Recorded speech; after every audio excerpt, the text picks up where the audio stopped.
delighted to have PSI Director of Education and former MAPS MDMA researcher, Saj Razvi, who will be discussing the research and years of clinical experience that has led to the development of a new psychotherapy model specifically designed to operate inside of and amplify psychedelic states of consciousness. We're going to examine the psychedelic somatic interactional psychotherapy model, and it targets the body and relational factors that are key in determining mental health, which become active during the psychedelic processing. And welcome, Saj. And we also have Hello, Steve. Paul. Sorry, I didn't introduce you, Steve.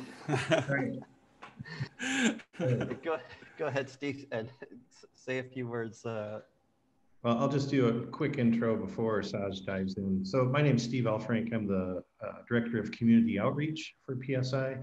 So it's kind of the person you want to reach out to if you have questions about our training program, just steve@psychedelicsomatic.org.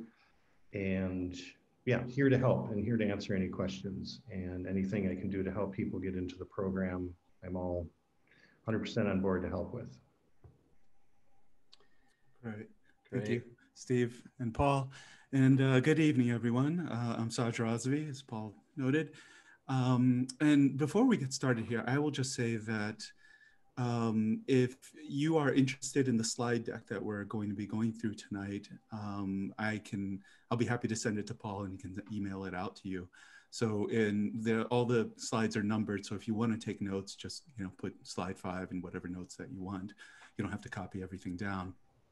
And also just know that the slides there's a lot of words on each slide. So I would say, you can pay attention to the slide, but mostly I'll be covering what's on the slide. So you don't have to sort of compete with, the slide doesn't have to compete with what we're talking about, in other words. So let me start I will go ahead and share my screen.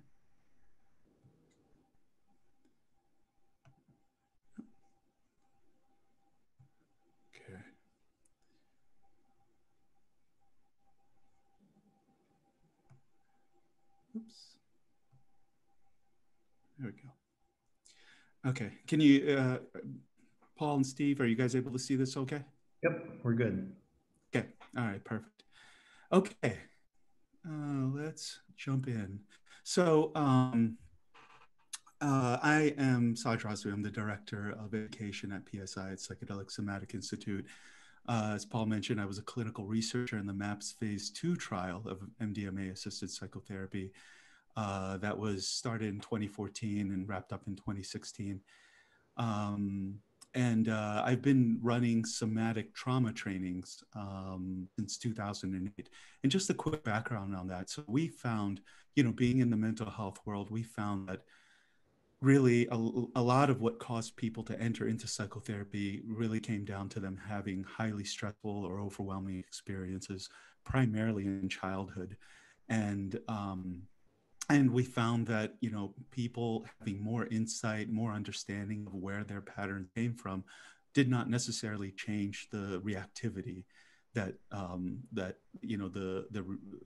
it didn't change the symptoms. Having insight didn't change the symptoms. And so we really began to focus on modalities that really engage the autonomic nervous system, the body, because we found that it was far more effective for people to be able to feel their way through anxiety, stress, panic, depression than it was to try and think your way through those symptoms. So that's what we were doing since actually the early 2000s, and I became an instructor in this methodology in 2008. I'm the primary author of the Psychedelic Somatic Interactional Psychotherapy Treatment Manual. I have taught trauma studies, PTSD studies at the university level, as well as through the University of Colorado's addiction treatment inpatient facility. Also we do a lot of continuing education for clinicians on working with complex trauma. And my primary interest really is in developing psychotherapeutic interventions that are designed to match the altered state of consciousness that is induced by psychedelic medicine. What we found is when I entered the MDMA trial in 2014, I found that, you know, what we can do with psychedelics really outstrip what we could do without them. Again, they're not magic pills, but they really add a whole new dimension, a whole new capacity that we didn't have online. And so basically, we put our trainings on hold for a few years, realizing that, you know, we couldn't in good conscience train people to work with trauma and not discuss how psychedelics can play a role in that process. And certainly, you know, in terms of the future of mental health, psychedelics, we feel will be a very big part of that. And so we put our trainings on hold for a few years. And then in late 2017, we opened up a clinic in Denver called Innate Path. And we use cannabis and ketamine as the medicines along with the model that we're about to present to you tonight. And then only recently did we feel like, okay, we've got enough clinical experience and data, and we feel like we have a pretty good sense of, a reliable sense of what's going on here. So we only recently restarted our trainings that have been completely revamped to include psychedelics. Okay. So I will also say that the amount of material that there is to cover, we cannot possibly do that in 2 hours. So it's going to be lots of detail that gets left out here. But if you find yourself interested in this, then head on over to the Journal of Psychedelic Psychiatry. It's the current edition, has a theory article that we publish there, and it's called the PSIP model. And again, it's in the current journal. So it's a 35-page paper, so it's pretty detailed in terms of what's going on here and the research foundations of what we're finding. Okay. So I'll say the big picture of what we're looking at here is that we've come up with a model, a series of interventions that are designed to activate the homeostatic healing features of the autonomic nervous system during the psychedelic state of consciousness, during that altered state. So basically what we're seeing is that the body becomes the default processing pathway for the psychedelic. Again, it's, you know, you can talk your way through a psychedelic session, and that does absolutely work. You know, psychedelics are catalyzers of human experience, of innate healing tendencies that we have. And you can use a psychedelic to have more insight and understanding of where things come from. But again, we find that you can also use the psychedelic to really sort of amp up the natural processing mechanisms that we already have for working with stress and trauma and a lot of mental health symptoms. So again, we're looking at feeling your way through these symptoms versus understanding your way through these symptoms.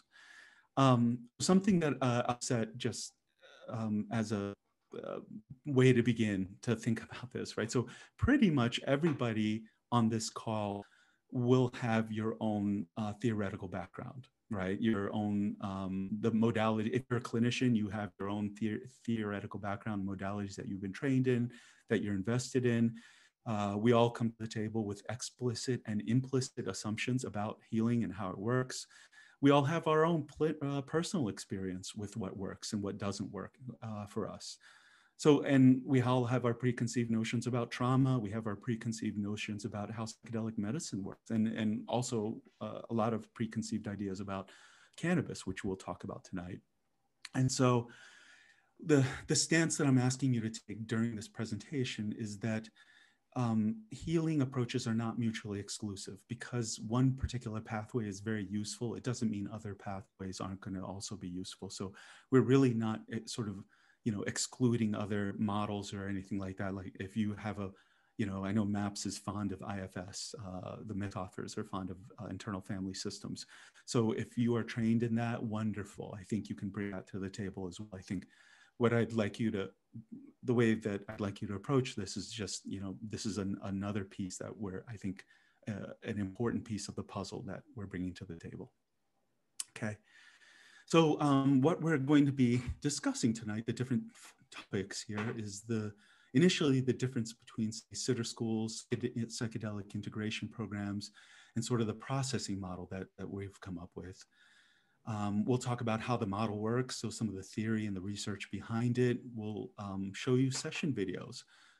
Typically, we find that, you know, we can kind of explain things to people, and then once it's only once you see it or in fact experience it that you have a sense of, wait a minute, okay, so that's what they were referring to, right? And we're also going to have a quick guest speaker.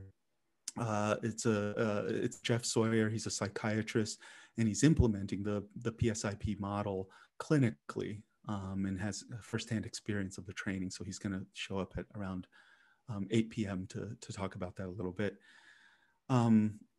We're going to talk about some logistical aspects of the training and some of the end results, some of the benefits, both for clients as well as for the clinicians that, or people in the with a healing arts background that want to implement this work into their practice. So let me just cover that real quick. You do not have to be a licensed clinician to do this work. You can, if somebody has a Hakomi background training or a Gestalt training or some kind of psychotherapy background and they've demonstrated an interest in that world, we're okay letting them into this program. And then finally, we'll end with some questions. Okay, so jumping in, right? So the PSI training program is not a sitter school, right? It's a full psychedelic specific psychotherapy program that involves an in-person training component as well as an 8-month supervision model, right? So it's quite different than I think what the IIS is doing and the different programs that are kind of training people to hold that space for people to do medicine work in. So it's not, you'll notice as we go through it that insight does not play a whole lot of in the model. The shifts that take place are really biological level shifts. They're autonomic nervous system shifts. If people do have insights, then wonderful, but insight is not required for the model. And we're also staying away from mystical experiences. Mystical experiences are very powerful. They really are change people's, they do a lot, but I think when it comes to a conversation on mental health, our focus really is the psychological realm and not the mystical realm. Okay. Point C, the PSI training program is not an integration model, right? So most of the trainings out there right now are really psychedelic integration models, meaning that people have their own psychedelic experience either by themselves or they're doing, work with an underground therapist or a coach. And then, they might go to a therapist that does psychedelic integration. In the PSIP model, the majority of the work is done during the psychedelic state, and it's not done during integration, right? So in the integration model, as the name would lead you to think, the heavy lifting, the therapeutic benefits are really derived a day after the psychedelic session, when people are discussing what went on and what it means for them, and they're building new belief systems and new meaning structures. That's again wonderful work. I'm not taking anything away from that, but where our focus is to say, we can really do a lot of work during the actual psychedelic session. Okay. And we've designed the model so that it allows people, again, who are clinicians in private practice or coaches or, people with some kind of a clinical background to start practicing with above ground legal psychedelic therapy in their private practice. And our focus right now is on cannabis and ketamine. And let me rephrase that. What I mean is that the model is not specific to a medicine, right? This is not a model for psilocybin or a model for cannabis or a model for MDMA. It's a model for psychedelic therapy. And that's basically saying that, from what we see in the research and our clinical experience, psychedelic medicines get us to share some similarities in terms of the place that they get us, that altered state of consciousness. And of course, each individual medicine has its unique gifts and its unique flavors, but the core of the experience, I think, is that altered state that we're working in. Okay. So let's just begin with a sort of a basic premise here, understanding that psychedelic medicines are highly experience dependent for their outcome. So a quick example is that, we know that thousands of people take MDMA every weekend and they go clubbing with it, they go dancing with it. And in that context, MDMA has little to no therapeutic benefit. It could be a very interesting experience, but it doesn't have that much psychotherapeutic benefit. Now you take that same exact substance and you put it in the context of a therapy setting that was designed for it, and then you get this, this experience that's incredibly useful for working with PTSD. So basically, we're used to thinking about context for psychedelic medicines in terms of set and setting, your internal conditions, as well as the environment that you're in, the music that's playing, the room that you're in. I think we would add a couple more to that list. So there's the relational interaction that takes place, or the lack of relational interaction. Who you're interacting with, the dynamic that's there, the memories that relationship evokes has a lot to do with the direction that the session takes. And then point D, I think modality is important, right? So if you think about, here's a question that I'd like to pose to everybody on this call. Once psychedelics are available for therapy, and I think that our suggestion is that they actually are available right now, but the more available they become, will they be equally effective when used with something like cognitive behavioral therapy, right? Like a really highly based, what's called a manualized form of therapy with a lot of worksheets and very, you're working with your cognitive belief systems, your, that kind of thing. Will psychedelics be as effective with that modality as they will with other modalities?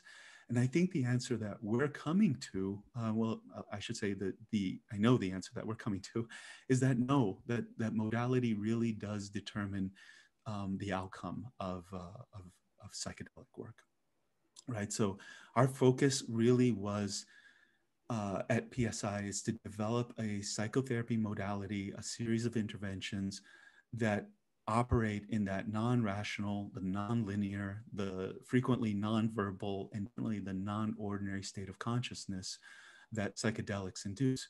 So basically, we're suggesting that psychedelic medicines require a non-ordinary form of psychotherapy to sort of make really good use of what psychedelics bring to the table. So this next slide, I'm just going to read to you guys the part in orange here. And this is from David Nutt. He's sort of the lead researcher, the lead program director at Imperial College, which is one of the big universities that are studying psychedelic medicine. Robin Carhart Harris is there. They're doing a lot of work with psilocybin, right? So let me read this verbatim here. They only, basically he's referring to the two, the male-female therapist team that do the sitter work with people in their research. They only talk with the patient if the patient wants them to, which they generally do not. It is important to note that there is no expectation of conversation during the trip and no direction by either therapist of patient's speech or thought. It is the next day in the integration session that the content of the trip is discussed and interpreted and psychotherapeutic benefits derived, right? So basically he's laying it out there. This is the model that we've had since the 1950s, since the 1950s, right? It's the model that is still used at Johns Hopkins. It's the model that is used at, it's the CIIS model. It's the model that's used in a lot of, when people do sitting work underground. This is the kind of model they have. And essentially the clinicians in this case are basically holding the space, right? They're almost in a meditative position, and the encounter is really between the medicine and the participant's mind. And so it's a very internal experience. You'll put on eye shades and put on headphones. And so they're really in their own world, and they're not in the same world that the clinicians are in. The good news is that it works, right? So participants reliably show significant benefit using this model. And our question was, is this the best model, or can we improve upon it, right? That's point C, right? So And as we speculate that the reason why this is the default model is because traditional psychotherapy interventions, things like reality testing, insight, cognitive restructuring, new meaning making, narrative storytelling, right? All of those things that I just mentioned there don't pair well with psychedelic consciousness, right? They don't interface with psychedelic consciousness very well. And I think what we're going to be talking about here is that traditional psychotherapy and traditional psychotherapeutic interventions relies on taking the individual towards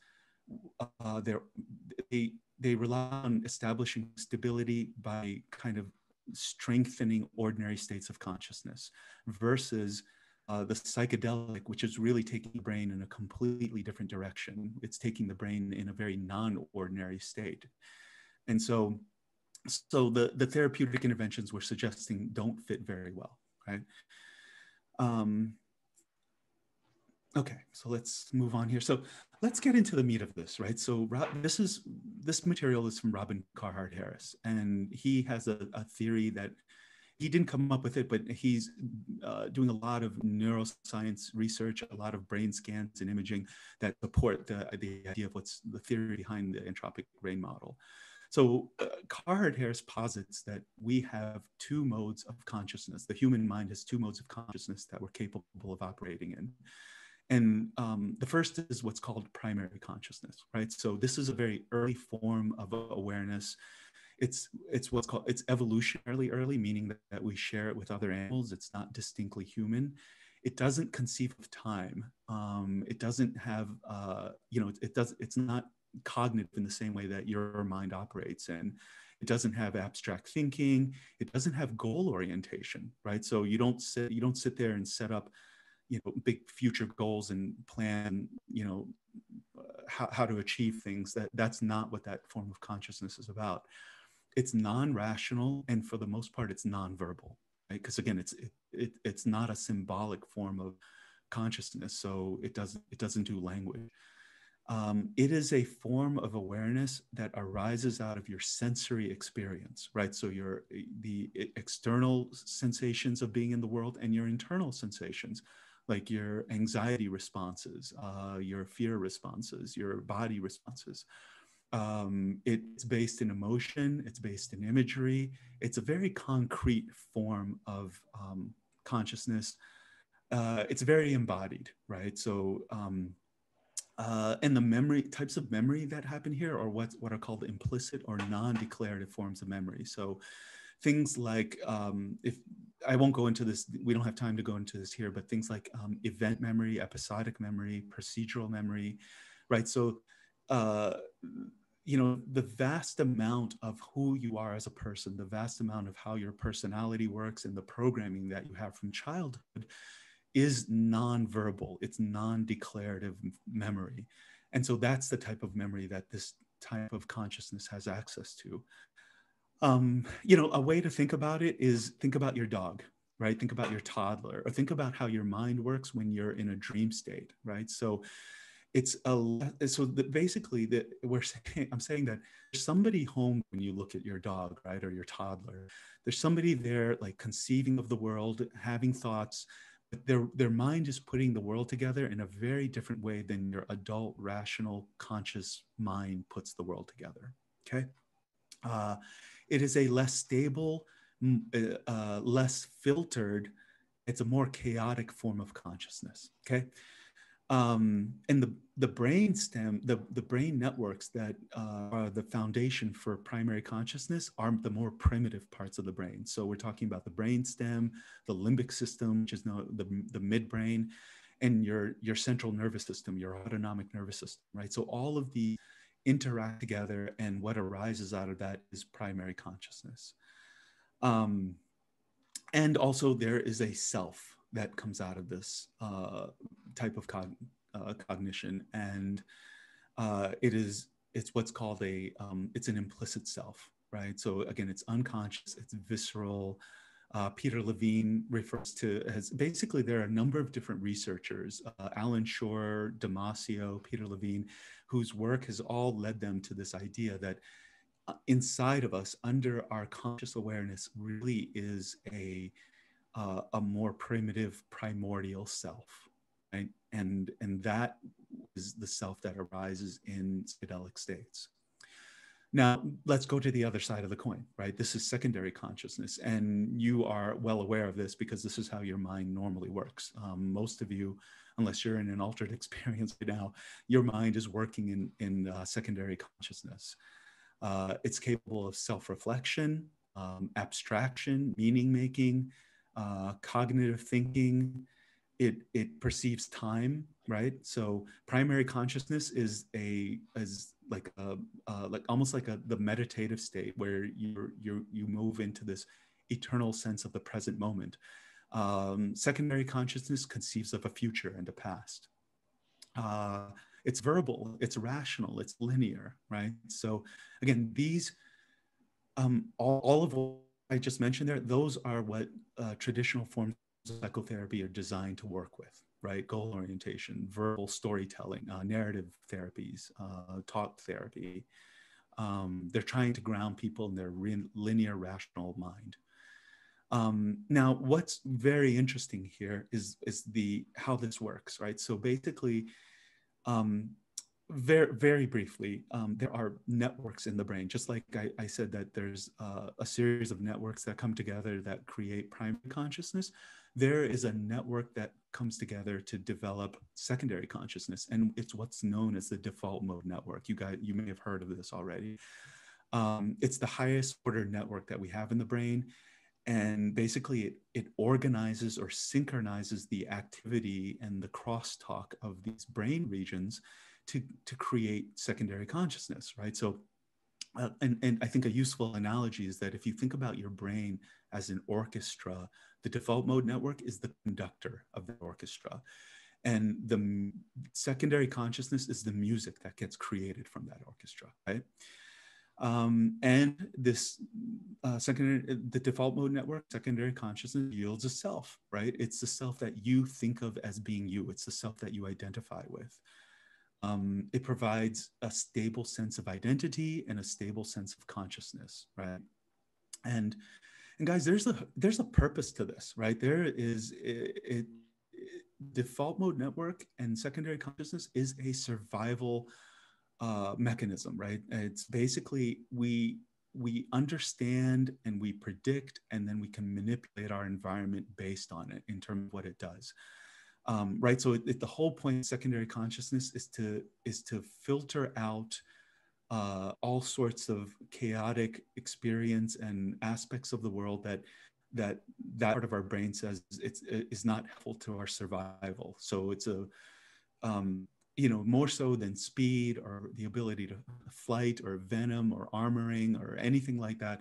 The secondary consciousness allows us to take control of our environment and manipulate it to our advantage, right? And if you think about how successful it is, it's incredible, right? So there's 7 billion people on the planet. Right? And so basically, and we're looking at naming this epoch in the world's history as the Anthropocene, right? This idea that we are so capable of altering our environment, and I would say for good or for ill, that we're naming this epoch of the world after ourselves. This is the epoch of that human beings imprint upon the world. And so, if you think about it, all of modern civilization, engineering, science, modern medicine, the fact that we put a person on the moon, right? All of those are due to the action of the default mode network and secondary consciousness, right? So it is a powerful, powerful tool, and it's amazing, right? But there are some real downsides to it. But this slide here just gives you a sense of what's going on. The left image there, right? We really are distinctly human, and we are also capable of this animal functioning at the same time. And if you look at that image on the right, so that is basically Freud's topographical map of how the psyche works, of how the human mind works. So, we get this 10% of the iceberg that's rational, that's visible to us, that we identify as being us. And that's our secondary consciousness, right? And it really is just 10% of who we are. And the idea is that there's so much more of who we are beneath the surface of the water that we cannot see. We don't identify being us, but it's still there, right? So even though we don't operate even though we operate in secondary consciousness most of the time, primary consciousness is still very much there under the surface, right? So think about it. Every time you spend your day working and raising kids or being functional in your existing in secondary consciousness, but every night you go to sleep and you begin to dream, right? Your dream mind is primary consciousness coming to the surface. And so let me quickly read you this quote here. It's from Alan Shore, who's a researcher out of UCLA.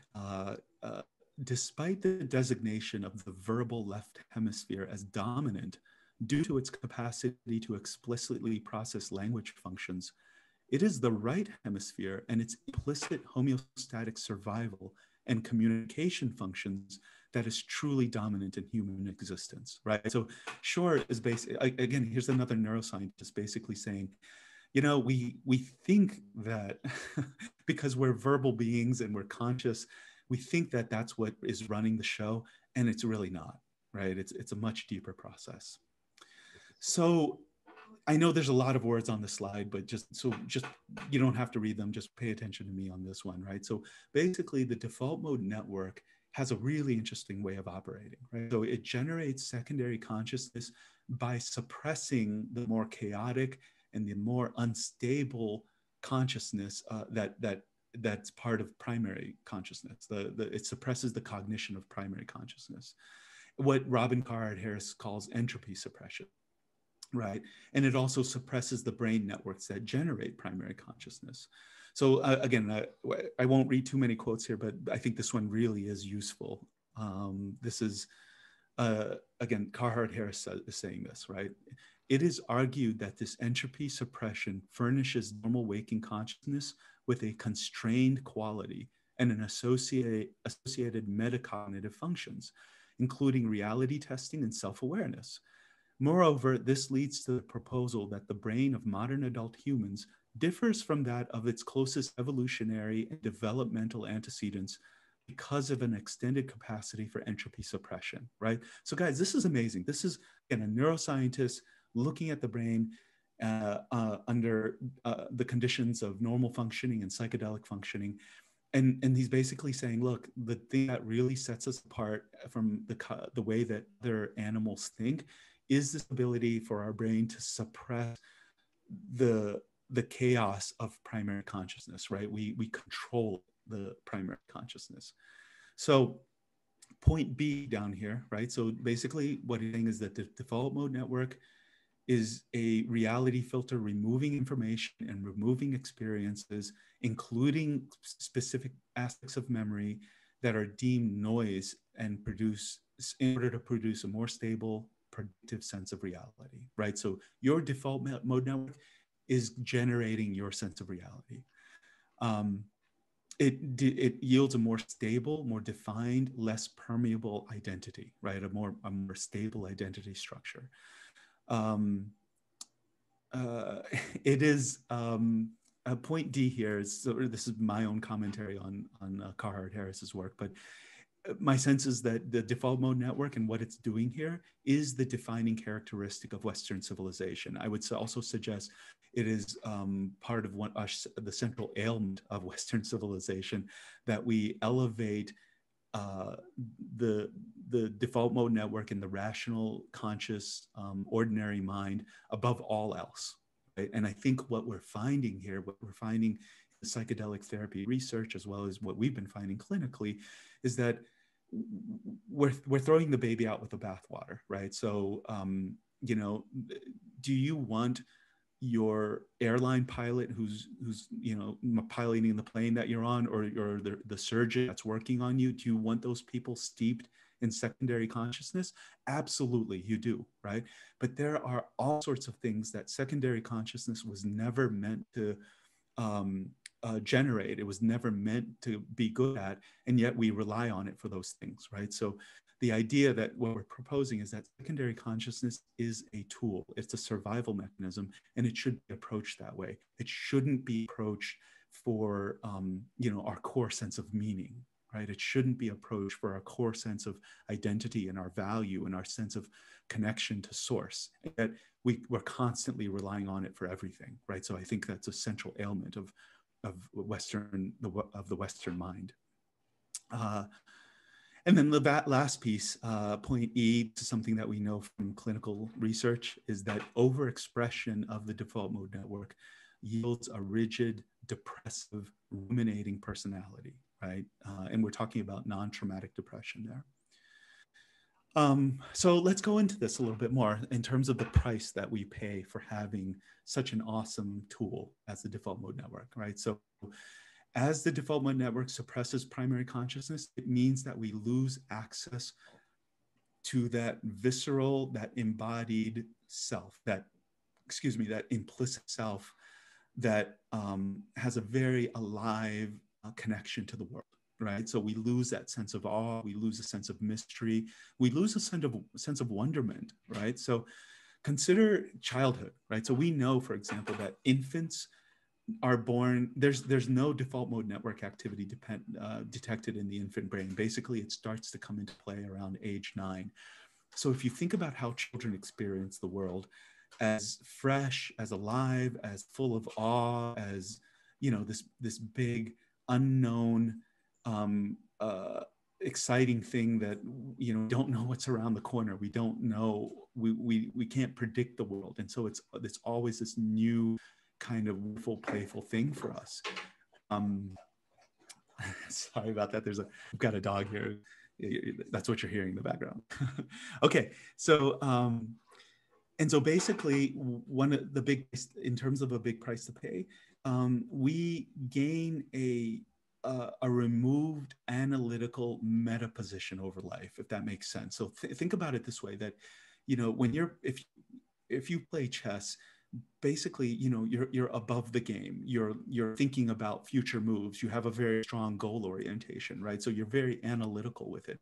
Secondary consciousness provides that for us, but it removes us from actually being in the game, right? It takes us out of the flow of life and gives us a predictive, manipulative advantage in life, right? So the other big piece that we find that, and this is really specific to where we're going with the rest of the talk, is that the default mode network suppresses, as it suppresses primary consciousness, it also suppresses what we call psychobiological mechanisms that are homeostatic in nature. Basically, these corrective mechanisms that are incredibly helpful for processing mental health symptoms, right? So here's what I mean by that.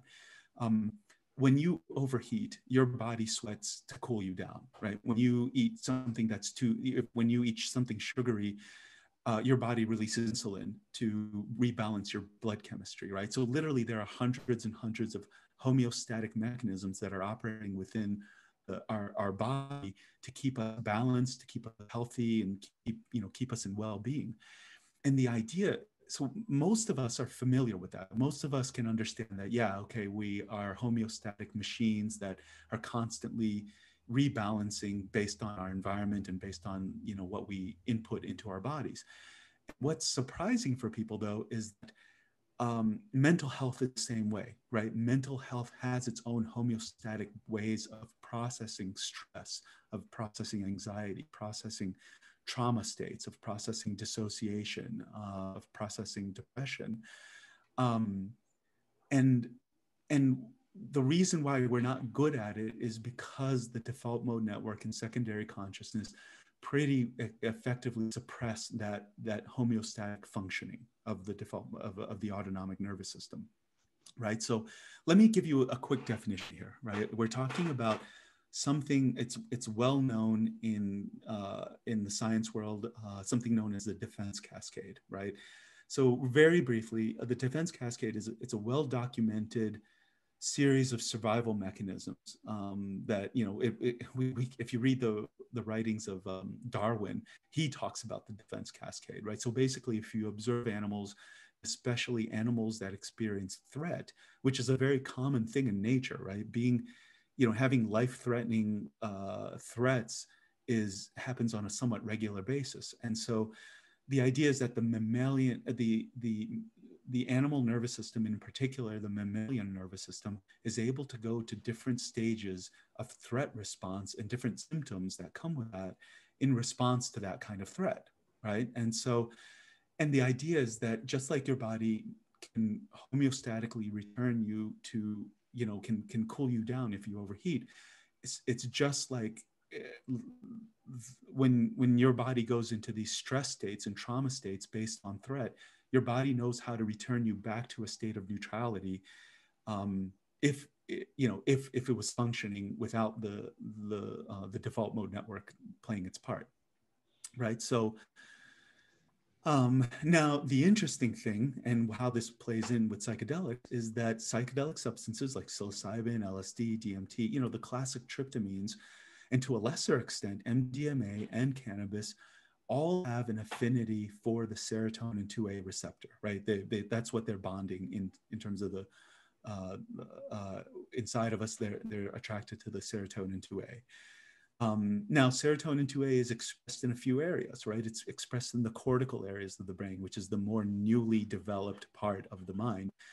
And in particular, it's expressed most in the nodes of the default mode network, right? So, and interestingly enough, it's not at all present in subcortical areas. So what that basically is telling us is that psychedelics do not affect primary consciousness. When you take a psychedelic, it's disrupting your default mode network. It's disrupting your secondary consciousness. It's disrupting that reality filtration system that we have in place. It's not disrupting your primary consciousness, right? And then there's this last quote here from Carhart Harris that we have tonight. It is proposed that entry into primary states depends on a collapse of the normally highly organized activity within the default mode network. Psychedelics alter consciousness, disorganizing brain activity, right? So that, guys, that's extraordinary, right? So basically what he's saying here is that from a neuroscience perspective, psychedelics aren't adding something to the picture, they're taking something away. They're taking away our default mode network and our suppression of primary consciousness. And when that happens, what you see left over is, primary consciousness and all the features of primary consciousness that becomes much more accessible to us, right? So let me give you a quick video here that will show you a little bit more about, so I just spent a lot of time going through theory. And let me show you a video that kind of will help you see what we're talking about here. And this is from a pilot study that we ran with combat veterans. And everybody in this video is working with cannabis and using the PSIP model, right?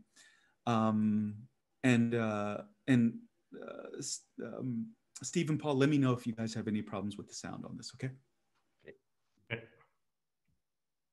Roger that.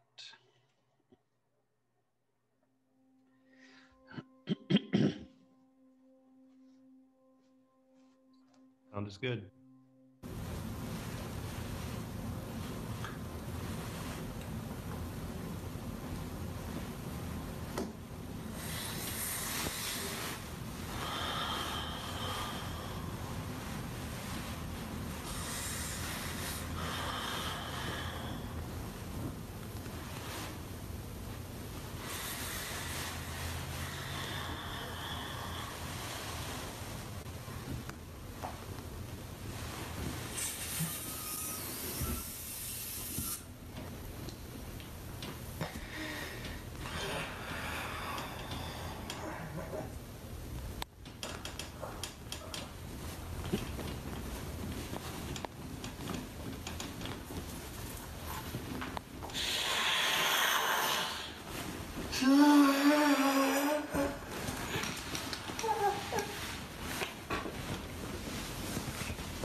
Okay, let me chime in for a second here. So, guys, so what you're seeing there is cannabis, right, mixed with the modality that we use. And so you may be thinking to yourself, wait a minute, I smoke cannabis all the time.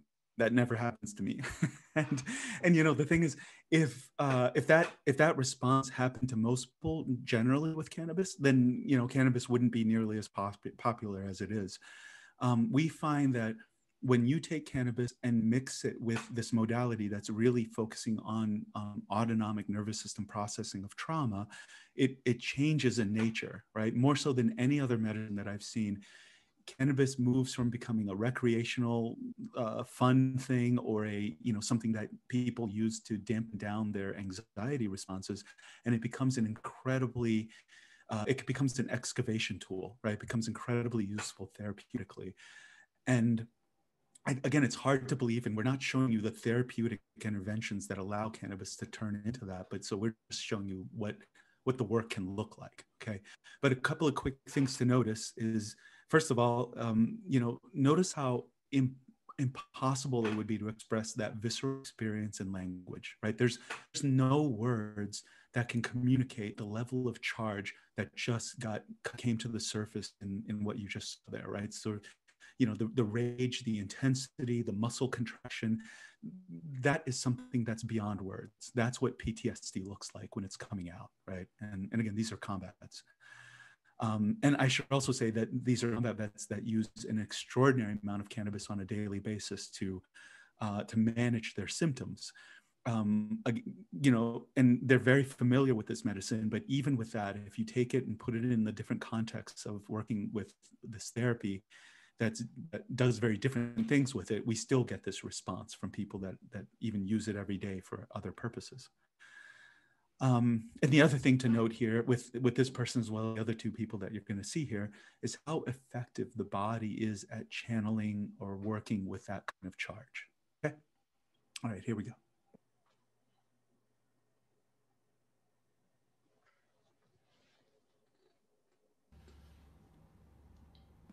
So this is somebody who's processing a battlefield event where running was the primary defensive response.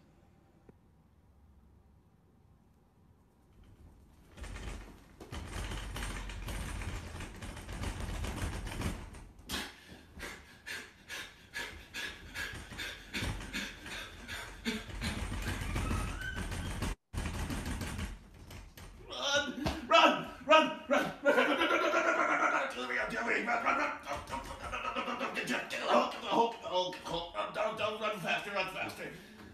Oh shit. Oh shit. Oh shit. Oh shit. Okay. I was yelling at the guys to run to the hole faster, because they are going to get shot by artillery if they didn't get in the hole. It's like a cold, slow motion wave. And okay, guys, so what you're going to be seeing in this one, and the annotation describes it as well, but this person is describing cold symptoms. They're describing essentially a dissociative numbing response that we know is very common with PTSD. It's really the cause, I think, of a lot of what we see in terms of depression. And so this is what you're about to see, is how cannabis can work to sort of process through that and move people back into activated states that then get processed back to neutrality. it goes all the way down into my digestive system, freezing everything. And slow motion wave, now it's going to the right, like a cold, icy wave. Deep ocean. Freezing things. Yeah. And it's just flowing over to the right now, freezing everything in its path. Does that mean it freezes emotions as well, or just body? Everything. I feel like Spock. Okay. I feel cold. Okay. Literally cold. Yeah. And guys, I don't know if you caught it, but when she said that she feels like Spock, what she means by that is she's just not only feeling physically numbed out, but emotionally there's nothing going on, just like complete flat affect.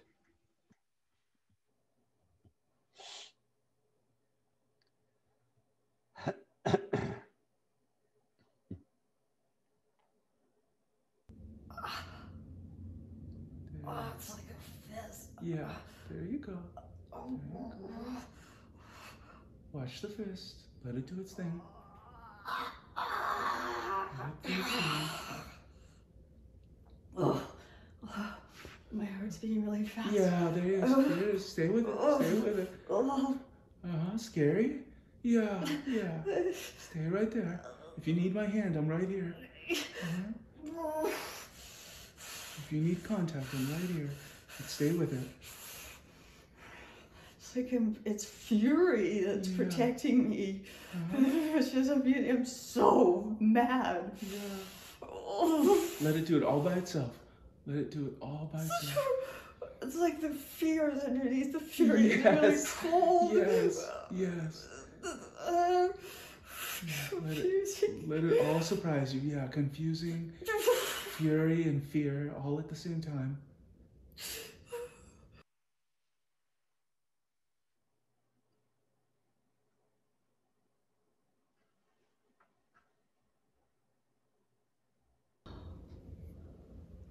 Oh, coming back to life. Mm-hmm. It's unflinching around my eyes and my chest, on my hands, my diaphragm, my heartbeat. Oh yeah, God. Oh God. Yeah, this is that expanding out of having been encased feeling. Like I'm able to fully expand. I'm not contained. Freedom.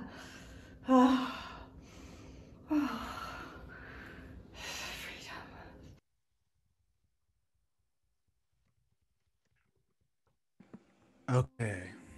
All right, guys, let me move back over here. Okay, so, sorry, pause this.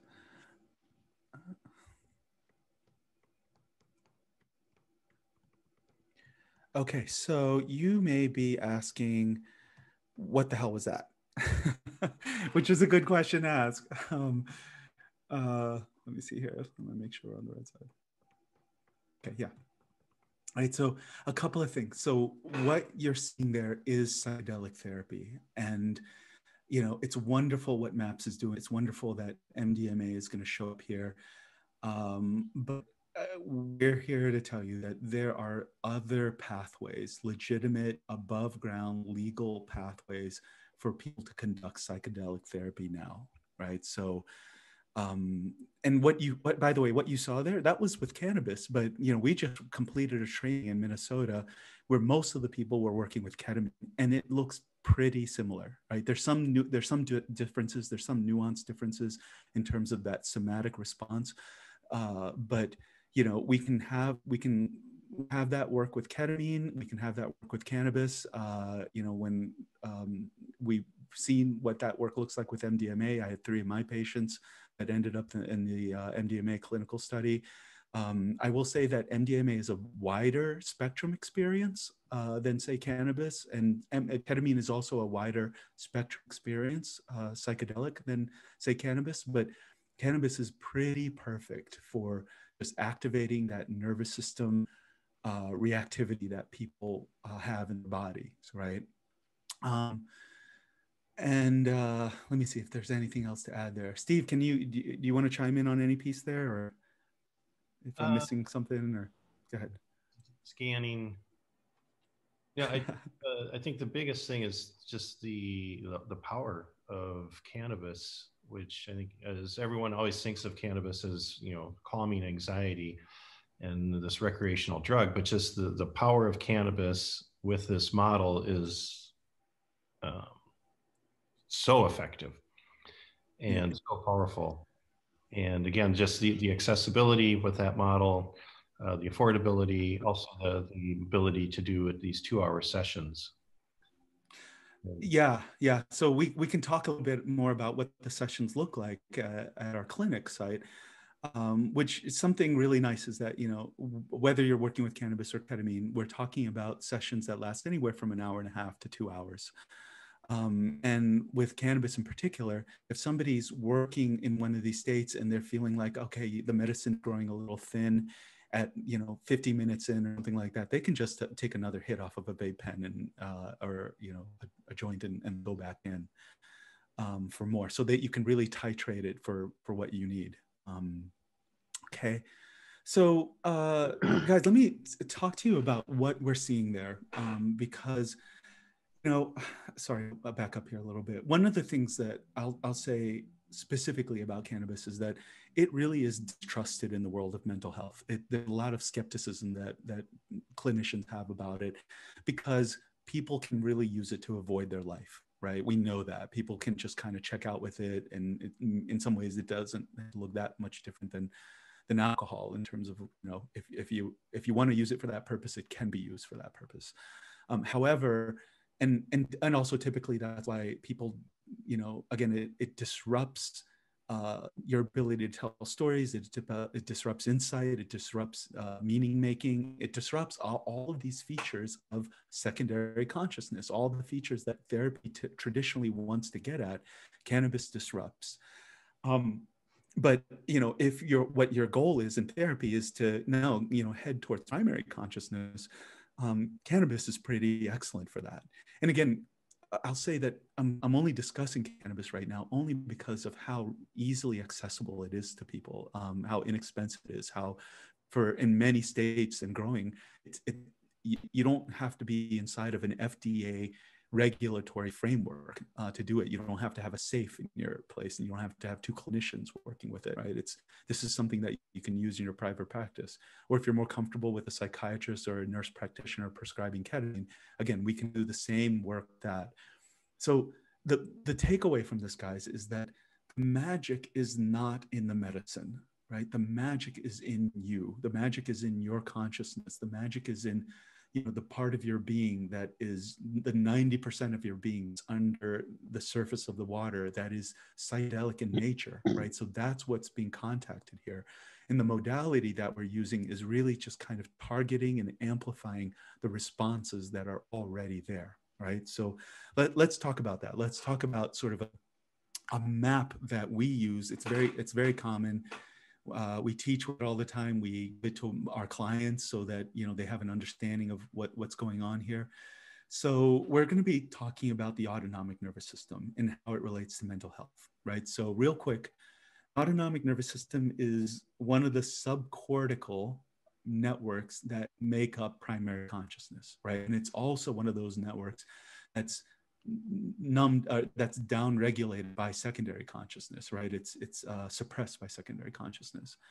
It's the biological mechanism that underpins all of those defense cascade responses that we're going to talk about in just a minute here. And it's also something that's inhibited by a lifetime of voluntary control and management that we constantly do over it, right? So we're constantly interrupting our autonomic nervous system. Because again, we're addicted to this conscious rational mind. We're addicted to being civilized, and, you know, civilized people don't have autonomic, uncontrollable body responses that we tend not to trust. But I would argue they are imminently trustable. They are far more trustable than your cognitive rational mind is. And point C here is, I think, very important, right? So the autonomic nervous system becomes far more accessible to us, far more fluid when people enter primary states of consciousness, right? And that's true of any way that you enter primary states of consciousness. You could enter it through the body, through holotropic breath work, through meditation practices. There's different ways of entering, but almost universally what we see with it is the autonomic nervous system becomes far more active in that state. Okay, it's a primary part of the trauma response, and it's a primary part of trauma processing. And again, what we're suggesting here, one big takeaway, is that the autonomic nervous system is a preferential pathway for psychedelics to take, right? Because the body is so much more robust at feeling anxiety, at feeling fear, at feeling depression, at feeling sort of dissociative numbing. It's so much more, the body is the language of the autonomic nervous system versus, you know, actual language versus words, right? Words are an abstraction. So real quick, everybody you see on this page, they have the same basic autonomic nervous system, right? So nature doesn't throw anything out. This is from Stephen Porges's work. That mouse, that horse, the gorilla has the same basic autonomic nervous system that we do, right? And what that means is really interesting. What it means that when we see stress responses, trauma responses, dissociation, depressive responses, we see those same responses in mammals that we see in us. And the thing is that, you know, that mouse doesn't have to have, it doesn't have higher order thinking, right? It doesn't have like the ability to make meaning of its experience. It doesn't put, you know, it's not connecting dots, you know, it doesn't have a disempowered view of itself that's causing it to have trauma symptoms, right? So what that's really telling us is that stress and trauma symptoms and a lot of mental health symptoms don't require higher order cognition. They all that's required to have mental health symptoms is a body, is a nervous system, right? And the suggestion is that mouse, its system knows how to process those experiences in a way that we interrupt. Okay. Yeah. Okay. Okay. So real quick, or as we launch into this, the first key aspect to know about how the autonomic nervous system works. And actually, let me back up one quick bit here, and let me just give you another quick definition of what I mean by the autonomic nervous system, which is that, you know, right now you are sitting there, you're listening to this presentation, you're trying to understand the concepts that I'm going into, but at the same time, your heart is beating. Yeah, your body is regulating blood pressure, your temperature is being regulated, the amount of oxygen in your blood's being regulated. If you had dinner before or lunch or something like that, the food in your belly is digesting, right? And basically all of these things are happening all by themselves, right? There are hundreds and hundreds of features like this that are being done for you without your willingness or without your being aware of them. They're happening autonomically, right? So that's what we mean by your autonomic nervous system. And when it comes to, you know, mental health symptoms, there are two sub-branches of the autonomic nervous system that are really important here. One is called the sympathetic nervous system, and it handles fight or flight responses. It handles fear. It handles adrenaline. It handles anxiety responses. So everything that I just mentioned there are sympathetic nervous system responses. The flip side of the coin is something that's known as the parasympathetic nervous system. So when you fall asleep at night, that is a parasympathetic response. When you calm down, when you feel sort of, you know, when you're hugging somebody that you care about, and you feel warm fuzzies and calm and fluid, that is your parasympathetic nervous system acting. Now, in terms of mental health and stress and trauma, depression is also a parasympathetic nervous system response, and numbing is also a parasympathetic nervous system response, right? So with that in mind, you know, we're going to talk about what's going on here in terms of mental health and nervous systems, right? So the basic relationship there is between threat and then activation of the nervous system. The greater the threat, real or perceived, the greater the nervous system response. So what that looks like is this, right? So, you know, the x-axis is threat level, right? So, and anything that an organism perceives as threatening goes there. So it could be a car accident, it could be being shot at in a war, or it could be, you know, being a little kid and being abused or being abandoned or neglected, right? So if your needs are not being met in childhood, that is going to show up on this as a threat. And then the y-axis is activation, meaning what your body does about the threat, right? And that 0 point there is a position of no threat and no activation. So basically, it's a state of neutrality, right?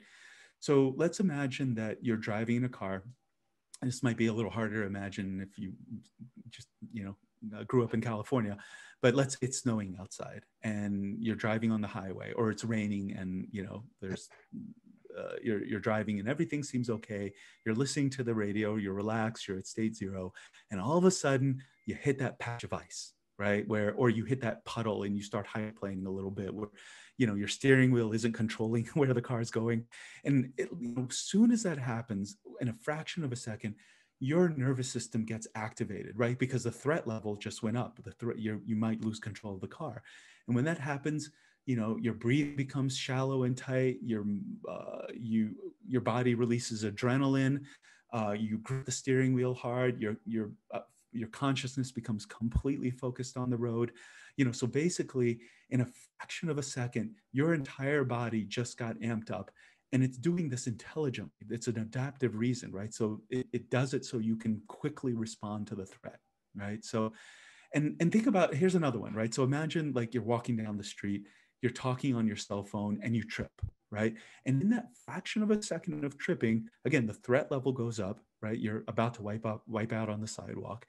Your legs get tight, your core muscles get tight, your neck and head may kind of pull back, your arms come out in front of you to catch you if you're falling, and your whole body's trying to rebalance you and keep you from falling, right? So just, and guys, look at that response, right?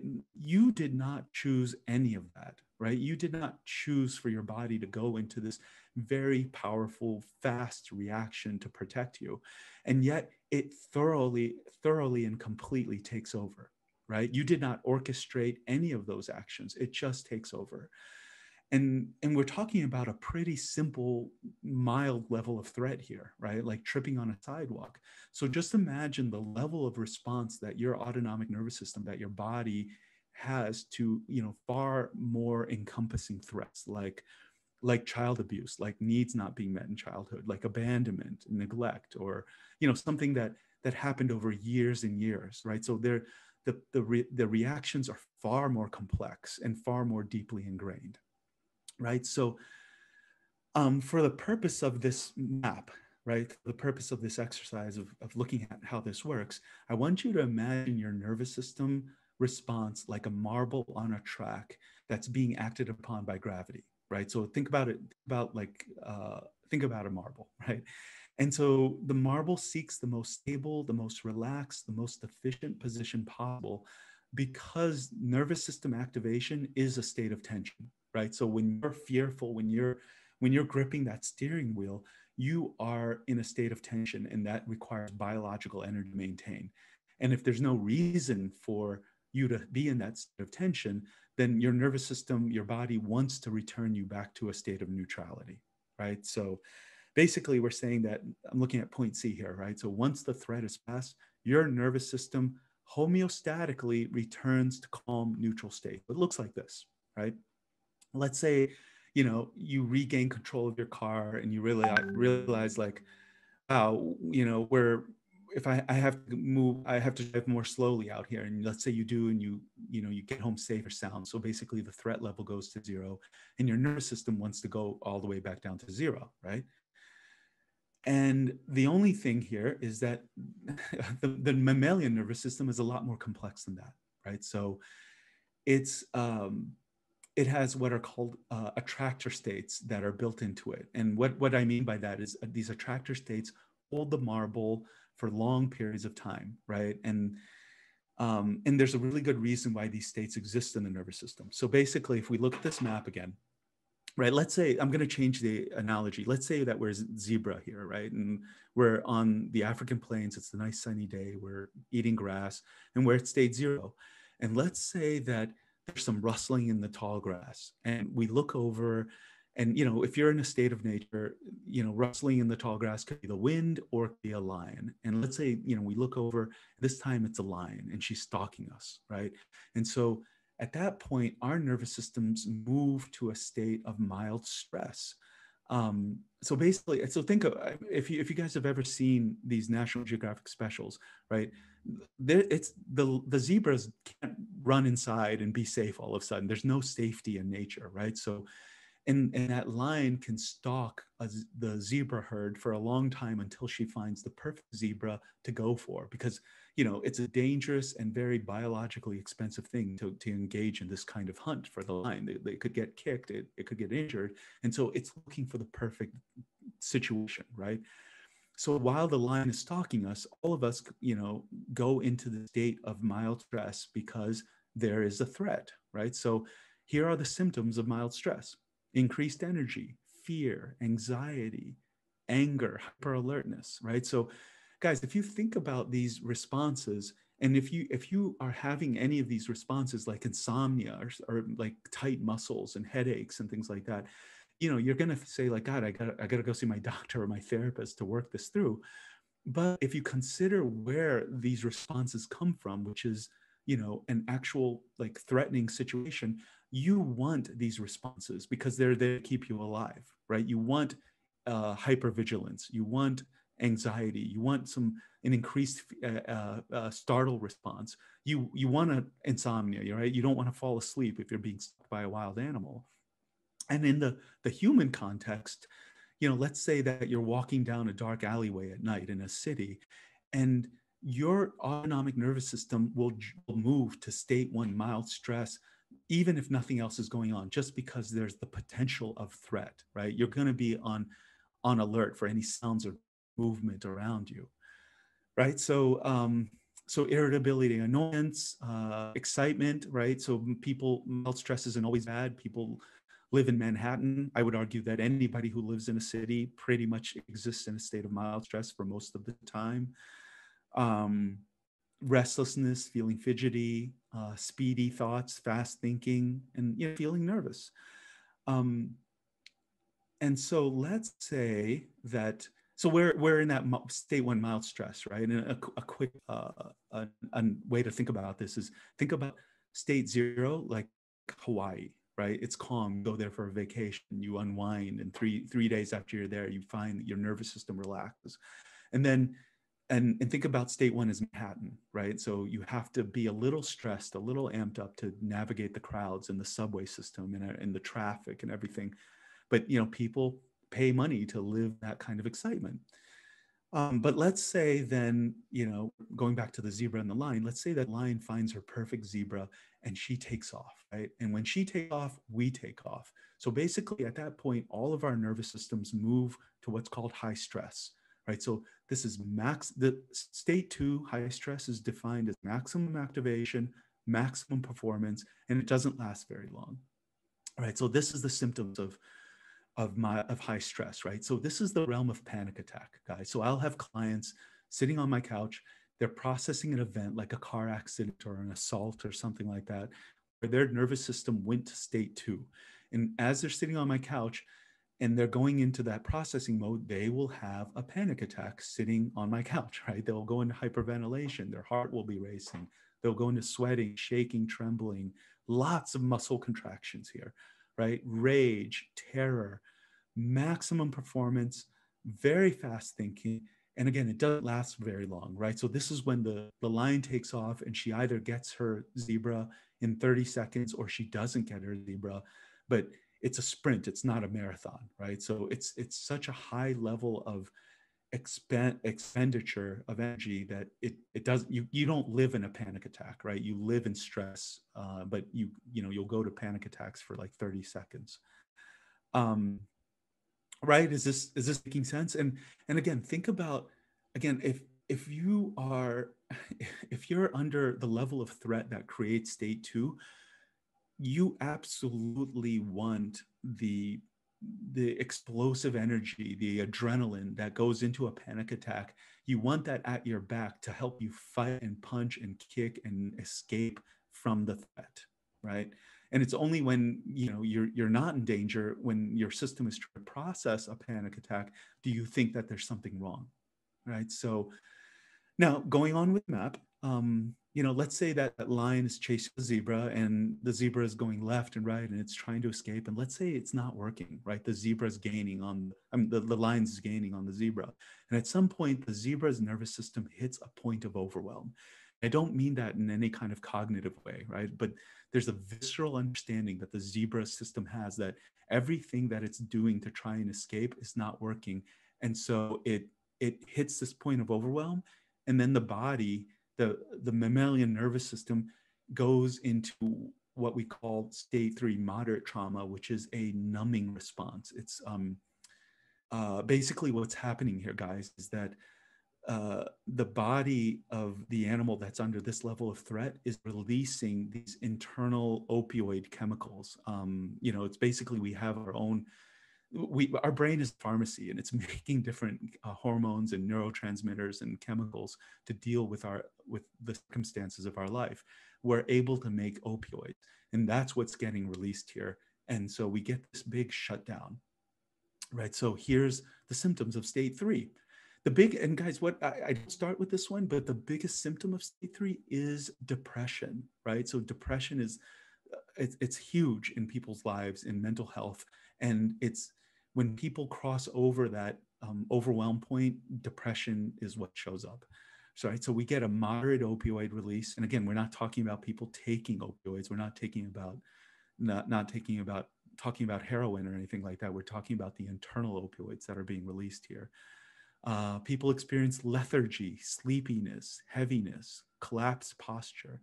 And guys, I'm not talking about regular sleepiness or heaviness. I'm talking about, you know, your client being anxious and upset about dealing with the traffic that it took to get to the session. But then you start talking about, you know, the thing that happened 8 months ago where somebody died, and then they become uncontrollably sleepy, their head feels like it's made of lead.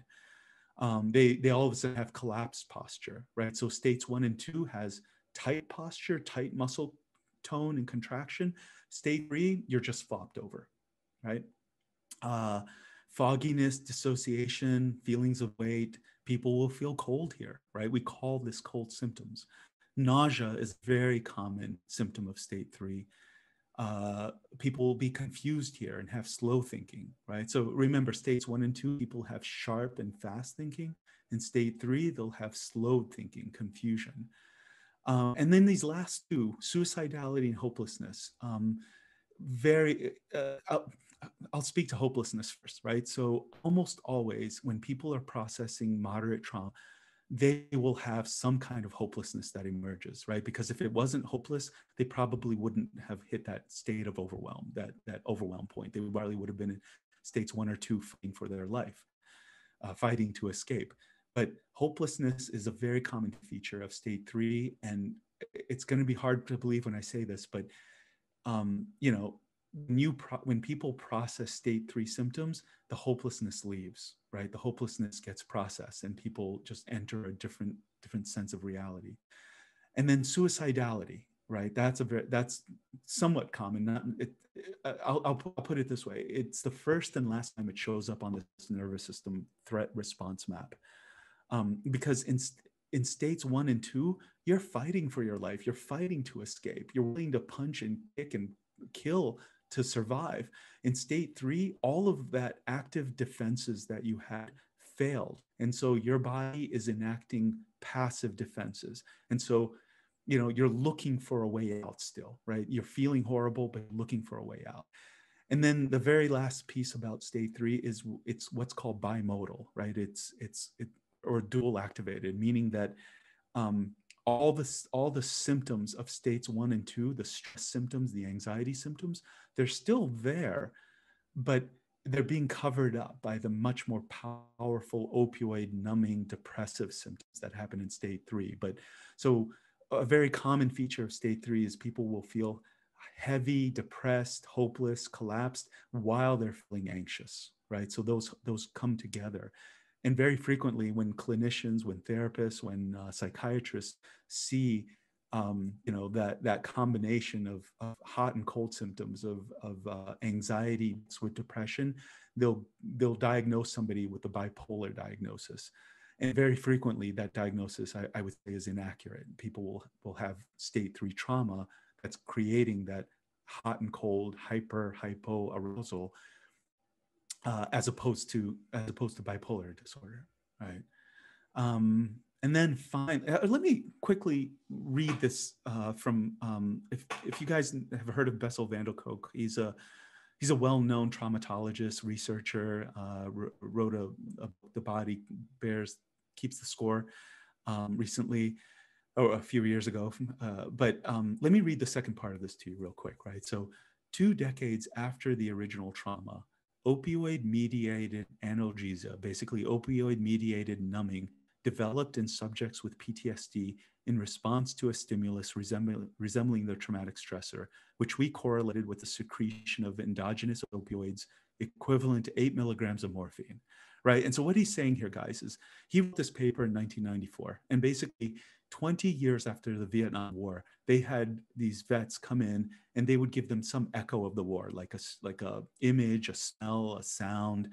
And 20 years after the war, their systems would go into this numbing, dissociative, depressive response as a sort of a protective mechanism, right?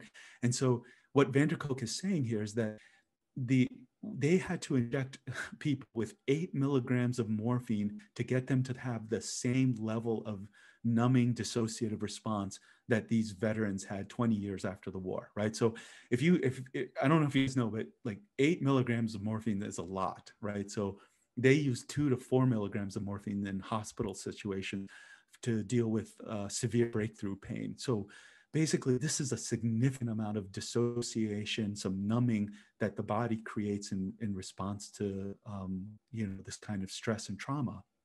And so what we're saying to you is that this numbing dissociation is real. It's not made up. It's not a placebo. It happens to people, and it's not their choice. It's their brain. They're not choosing to go into it. Their body, their brain releases these chemicals.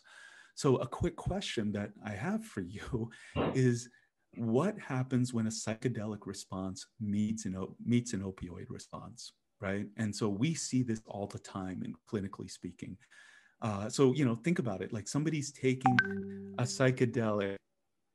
Okay. All right. So I am being notified that our guest speaker is here. So how about we do this? We'll finish up this map real quick, and then we'll bring Jeff on. Does that sound? Let's do it that way.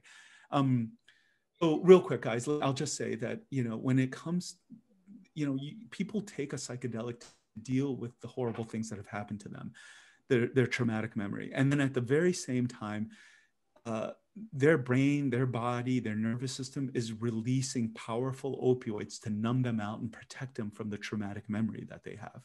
And what we see with this is that, with something like MDMA, people will take MDMA and be flat out sober an hour and a half, 2 hours into an MDMA journey, right? And what you're seeing there is that MDMA, the effect of MDMA, is being suppressed by this very powerful opioid dump that your brain is doing.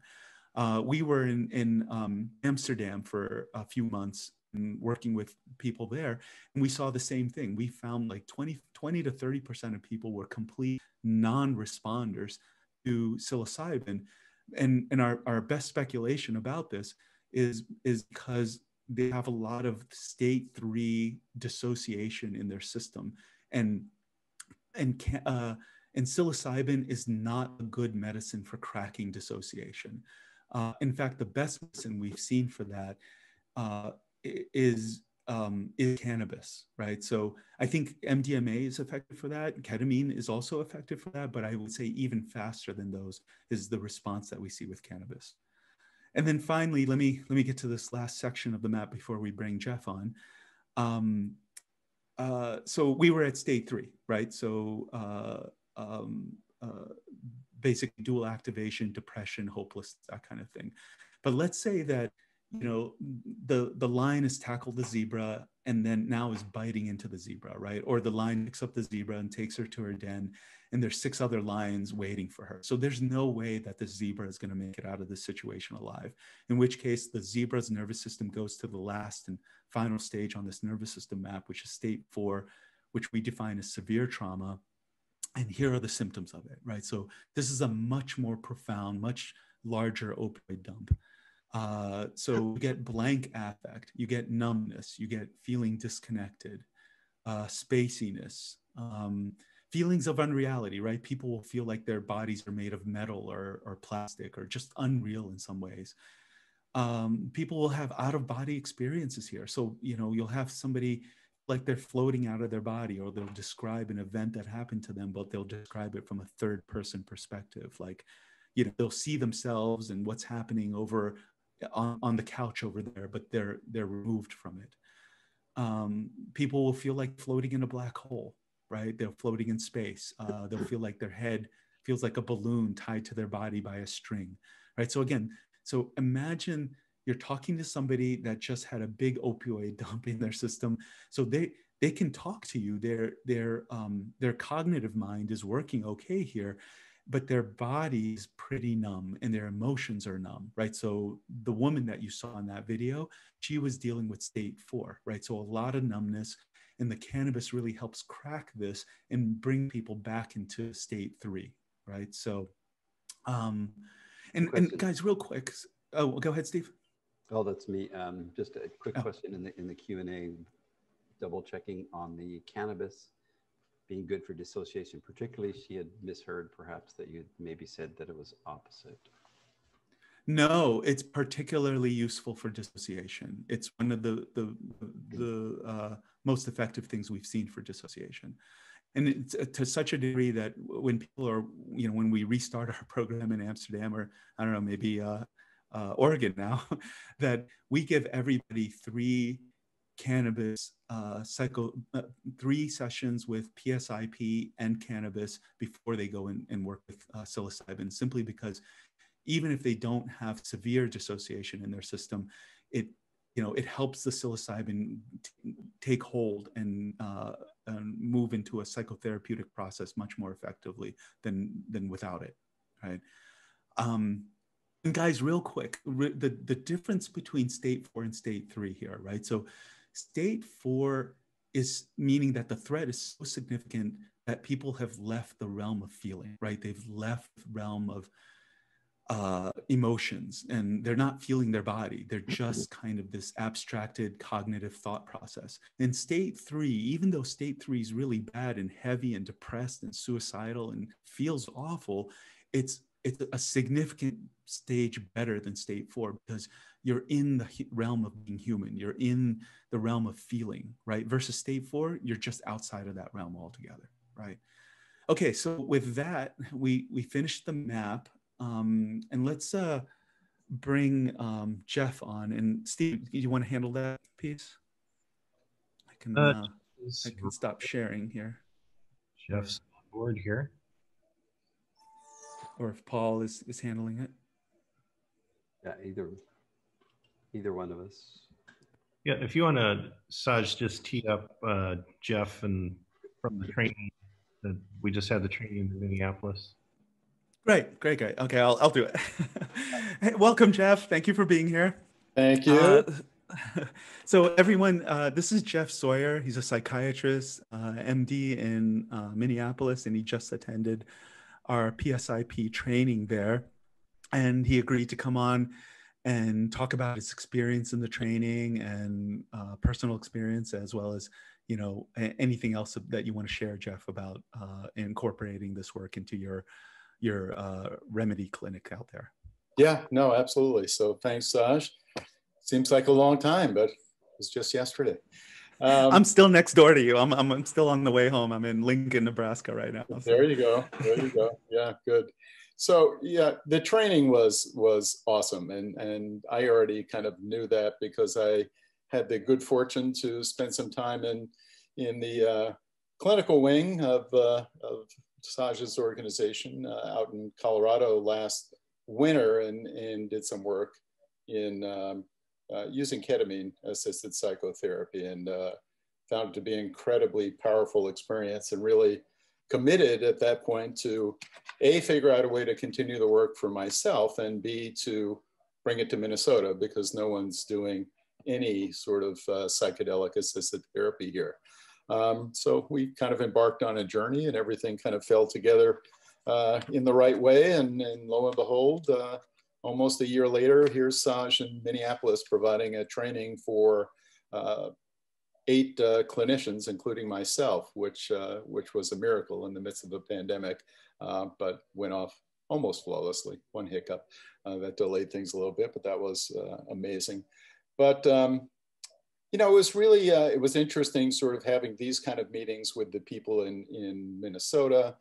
We did a lot of work through the Psychedelic Society and had actually met for months, kind of looking at ways we could bring psychedelic therapy to Minnesota and do trainings, and everybody had their own ideas, but I was very committed to this as being the pathway, and hard to really explain to people, you know, the power of this work. You can see it, you can hear about it, but you know, it's very different when you experience it. And so, you know, we got 8 people to jump in, and I can tell you without hesitation that each one of them had their minds blown by what they experienced over the course of the 5-day training. Far and away more powerful and amazing than they thought it could be or would be. And, you know, they're all really, you know, they're jazzed up about it and excited to A, further the work for themselves and complete the training over 8 months of supervision, and B, to start to bring this work to the people of Minnesota. And for us to be on the cutting edge of doing that, really kind of pioneers in the state, thanks to Saj and Steve and PSI. And for me personally, it was just, it's been profound and amazing to experience the work, both in terms of the power of it, what I see it can make available for patients that I work with. And, you know, even in a relatively short period of time, you know, having done a month of work in Colorado last winter, and then the 5 days of training here, it almost seemed like it picked up right where it left off a year ago, which is phenomenal, and just kept moving forward and really allowed me to take some ground in things that I've been dealing with. And I've talked to Saj, you know, right after I was in Colorado last year, and doing a lot of work on family of origin and chaotic stuff and dysfunctional family things and verbal abuse and all kinds of neglect and a lot of chaotic stuff. But shortened, 6 weeks after I left Colorado, my mother and my stepfather died 4 days apart in a pretty traumatic series of events. And, you know, it really, I could see that having done that work right before that created some space for me to be able to manage that. And not only that, but allowed me to connect with my mother in the 4 days between my stepfather's death and her death in a way that I hadn't really been able to in probably 20 years. So it was a gift of 4 days that, again, in large part, I credit to this work and my ability to resolve pieces of things there that let me create that space to have that happen. So it was really pretty phenomenal and wonderful.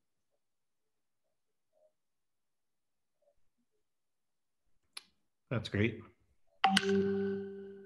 So Jeff, a question. I know you mentioned with the Minnesota Psychedelic Society and yourself, you're looking at other training programs or other modalities. I was just curious what really drew you towards PSI and what we're doing. Well, they were, I wasn't.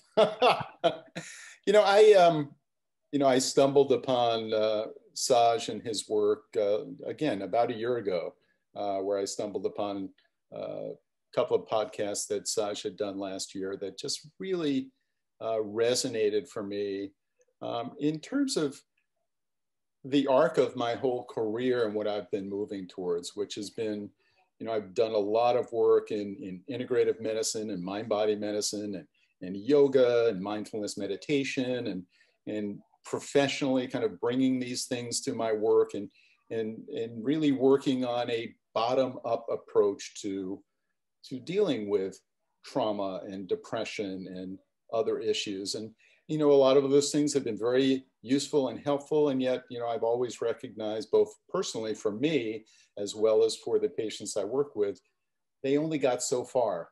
And so, you know, hearing Saj talk about this work and really starting to get down to a better understanding of this it's sort of a typical patient I see in my clinic now. Our clinic is focused on refractory treatment-resistant depression, trauma, addictions, and the vast majority of patients come in with this sort of lifelong depression. And thinking about, we do TMS, we do ketamine infusions. This is a different population than what these, well, particularly TMS was designed for. It's designed to treat treatment-resistant depression as, what we think of as depression is, recurrent depression, severe, that's not responding to medications. But the patients who have that history, lifelong depression, depressed ever since I can remember, that's not depression the way we know depression. It's trauma, and it doesn't respond the same way to those treatments. So they failed all these medications and all these therapies, and now the Holy Grail, TMS, is going to pull them out of this. And some of them respond, but their response rate is way lower than what we see in other patients. And so again, it even has me questioning, how appropriate most of these patients coming in are for that, because I know that it's not likely going to be that Holy Grail for them. They need something more.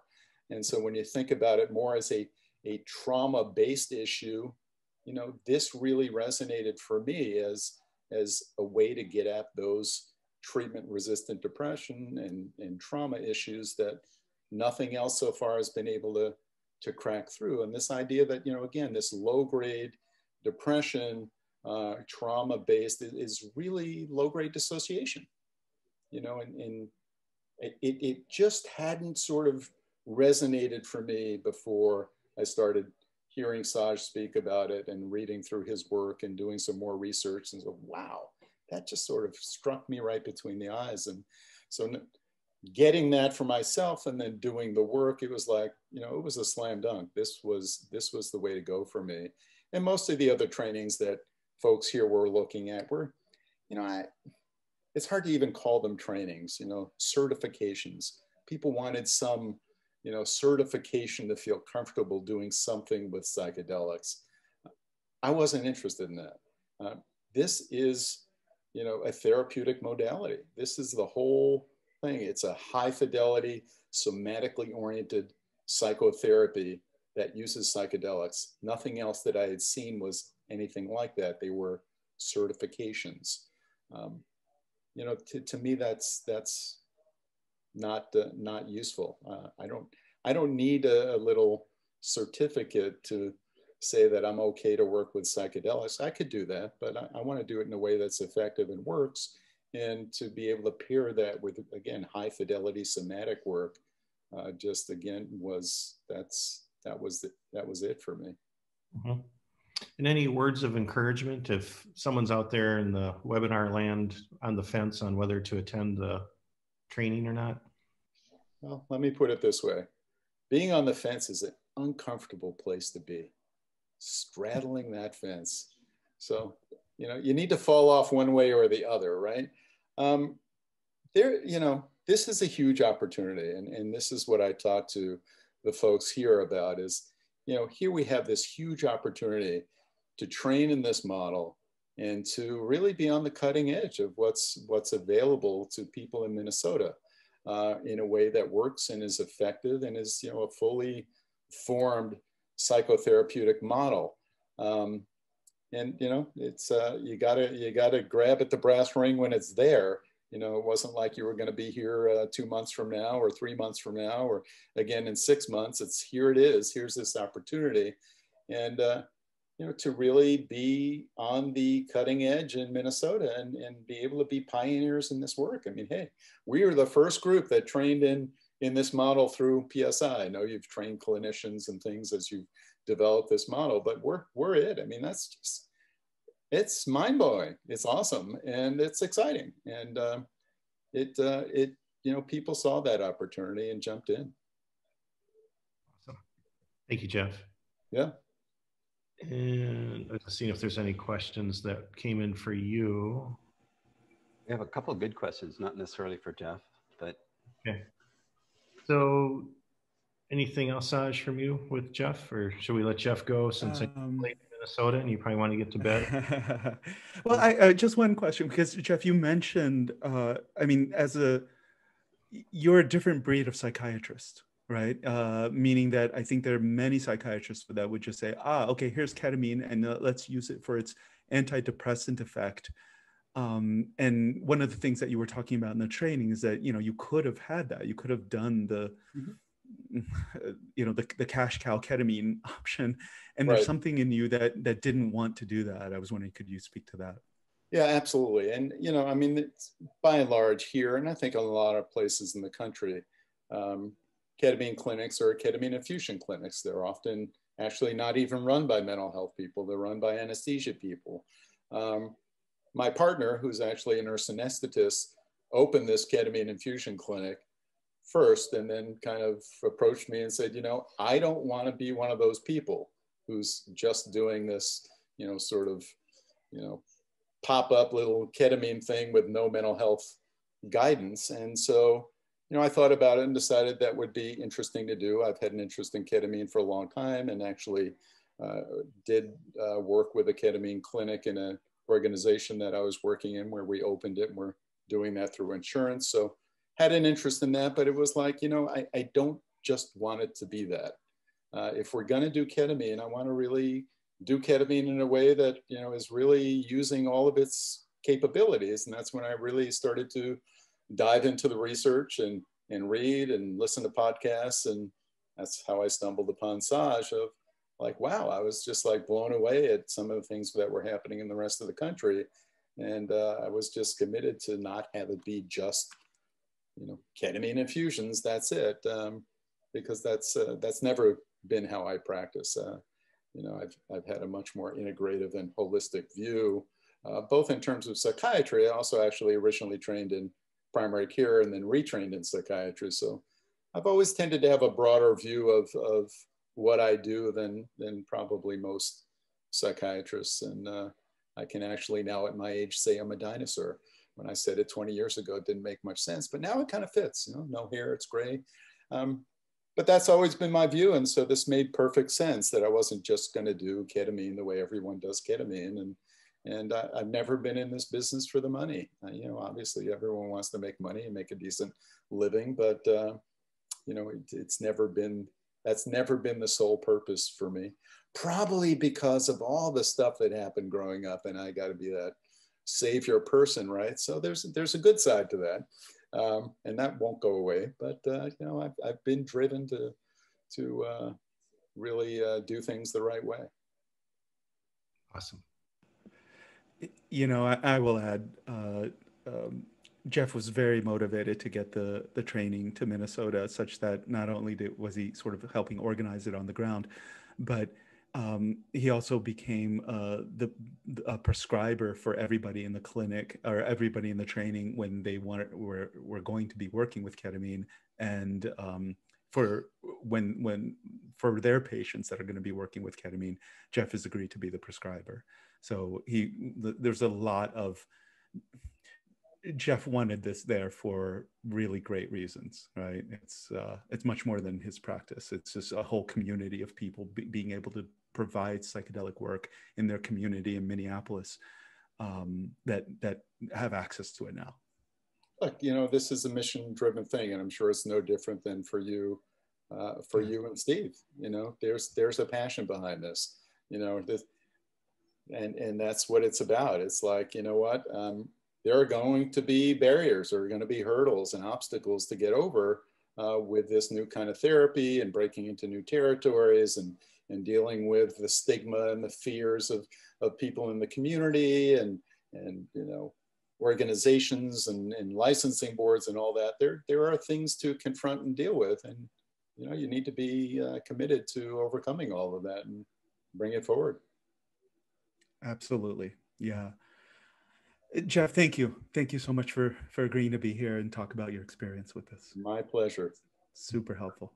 Yes. Yeah, and happy to answer questions for anyone. If feel free to give out my contact information if people want to ask questions afterwards. Happy to have a phone call or email exchange. Or oh my God. Again, thank you. Super generous, Jeff. Thank you. No, my pleasure. Okay, and you're more than welcome to stay on. We're just gonna, talk more about what you've already experienced a lot of. But guys, I'm wondering if it might be useful to turn to that sort of that mission drive, that mission-driven piece that Jeff spoke to, and what led to us having our first training in Minnesota, and sort of what we're animated by, right? So our sense with this is that, healing is our right, and these medicines are our right, and and our mission at PSI is that anybody who's appropriate for and wants to work with psychedelic medicines ought to have the ability to do that, right? Because we know how healing can be complicated and difficult, and at times impossible without that kind of support. I mean, we've been in the trenches, we've been in the mental health trenches. We know what, doing work that is really geared towards symptom management looks like. And, if that's the best you can do, okay, let's do it. But I think the promise of psychedelic therapy is that we can do more than that, right? We can get to these core pieces. We can get to sort of this very biological ways that our nervous system has been compromised by stress and trauma and the events in our lives. And so, we can do that in a legal, above ground way that is not, determined by a for-profit pharmaceutical rollout of psilocybin. We can do that in ways that are not being fully, heavily governed by the FDA. Right? The psilocybin, ketamine, these are available to us, and soon, cannabis, ketamine are available to us right now, and soon enough, things like psilocybin.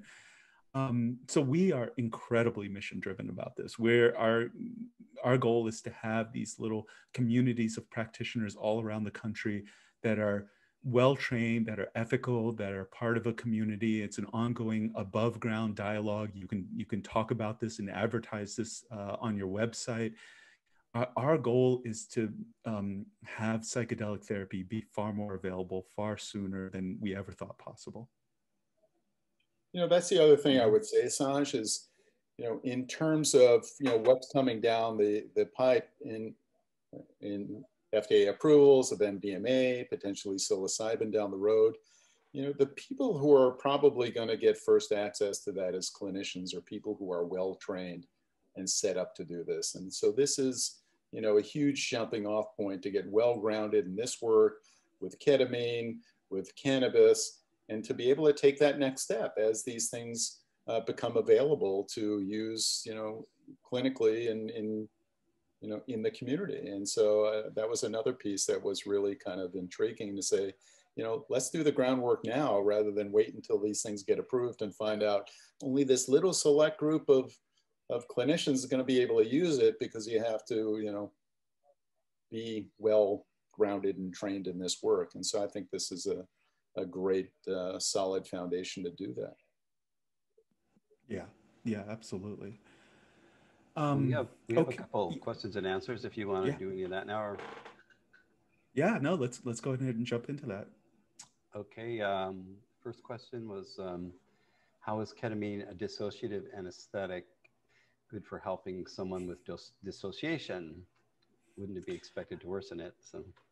Yeah, no, that's a great question, one that we've been sitting with. So again, chime in, Jeff, in terms of how you see it, but it's not a complete dissociation that the anesthetic provides, right? We're not working with K-hole doses or anything like that. We're working with like relatively low level, weak levels that you can do psychotherapy at, right? So it induces an altered state of consciousness, and it also provides, the body doesn't go away. As you can tell from this conversation, from this presentation, the body features heavily in the model, right? And so we can work with ketamine and have people have an autonomic nervous system responses pretty fantastically. What seems to go away with ketamine is, again, that ability and also that need to censor, to control, to have secondary consciousness suppress these primary consciousness responses, right? So it's not a full dissociation. Sorry. Right, and I think Saj said that perfectly. We're not using it as a dissociative. And I think, again, for me, this is the brilliant part of this work, is that the psychedelics are not the work. They are actually facilitating the work, which is very appealing to me because, you know, I look at some of these models where they're using either high dose ketamine infusions or higher dose of other agents. And it's this big, you know, sort of ego disintegration, you know, meet God kind of experience. And you know, that's the holy grail. And I think that's what, unfortunately, a lot of people are looking for, the quick fix. You know, let me go do an ayahuasca ceremony and all my problems and my addictions and all those things will be gone after, you know, one ceremony. Well, not so easy. And so there was a lot of appeal to me that these agents are being used as facilitators of the actual work, the therapy. And so the doses of ketamine that we're using compared to infusions are much lower in general, and also because of the way they are absorbed either sublingually or intranasally or however people are using them. So you're not, as Saj said, in the K-hole, fully dissociated, but it is providing access to the autonomic nervous system discharge and facilitating the work. Yeah. Great. We have another question. Is it possible to administer PSIP via online video conferencing, or does it need to be in person? That is a good question. No, you can do it online. Personally, that's not my preference. It's not how I prefer to work with people. There's just so much good information that happens in that relationship when you're in the room, that you can feel things, you can feel elements of the relationship, elements of the transference, which, by the way, we haven't touched on at all. We've only touched on one aspect of the PSIP model. We haven't touched on the real sophistication that comes in when we're working with traumatic transference and things like that. Again, go to that the Journal of Psychedelic Psychiatry site and take a look at the paper if you want to get a lot more of the detail of what the model entails. But so, in answer to the question, it is possible to work over online. And I think, you know, something I would say is that with cannabis in particular, it's such a precise model for working with dissociation and a precise medicine for working with dissociation, that nervous system response state. I would feel more comfortable working with cannabis online than even with something like ketamine, which is a wider spectrum experience. You know, people can go in all sorts of different directions with it. Yeah, it's possible to do it online, but hopefully we won't have too much longer. Great. Another question. I imagine that this can work well with people for pre-verbal traumas and neglect that they have no conscious active memory of. Absolutely, right. So conscious memory is what we would call a declarative memory process. It's that tip of the iceberg type of memory. This works with everything below that. So even if you do have conscious memory, this will work with aspects of that conscious memory that weren't conscious. And then certainly, like, so for example, somebody working with their attachment, right? So you can work with symptoms that people have no idea where these symptoms are coming from. So things that got formed before the age of 2, before you had the ability to remember things. Yeah, because it's in the body, guys. That's all I can say. That, like, you know, I don't have a quote here about it, but Bessel van der Kolk, he has this really nice quotation from his work about, you know, stress and trauma disrupting the declarative memory systems. Basically, our ability to remember and record and think, you know, remember things in a linear fashion completely gets disrupted by trauma. But there are all these other memory pathways, these other memory systems that are very active, very much recording everything. And we see that in this work. We see exquisite detail to events show up to the surface. Great, thank you for that. If the role of the therapist is more active than just holding the space, what kind of interventions does the therapist use? Well, this is when I'd say, you know, take a look at the paper. But so transferential intervention. So here, I'll just describe this to you guys real quick, right? So basically, most of the traumas that people have in their life are what we would call relational traumas, right? They happen in their family of origin. They happen in childhood. Very infrequently, you get the non-relational traumas like a car accident or where you didn't know the other people involved. And so when you're processing relational traumas, then the relationship is an essential part of traumatic memory. And so for a therapist to say, I'm going to be an active player in your psychedelic experience, means that it turns the direction of the psychedelic away from transpersonal. It turns it away from, this cosmic unity consciousness experience, and pulls it into the human relational realm, right? Which is what we're looking to do. We're looking to resolve these, this charge, the reactivity that comes from the wounding that we have in our families, the psychological level. We're looking to resolve that before people go to the transpersonal realms of existence.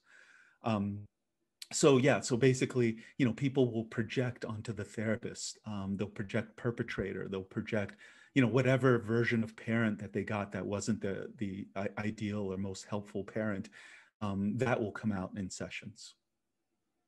And just to add to that, another huge role of the therapist is, and something we didn't have time to really cover, and that's the beauty of the training, because that's where you can get this information, is something that we call selective inhibition, or SI, which is the whole process that takes someone into this activation of the autonomic nervous system.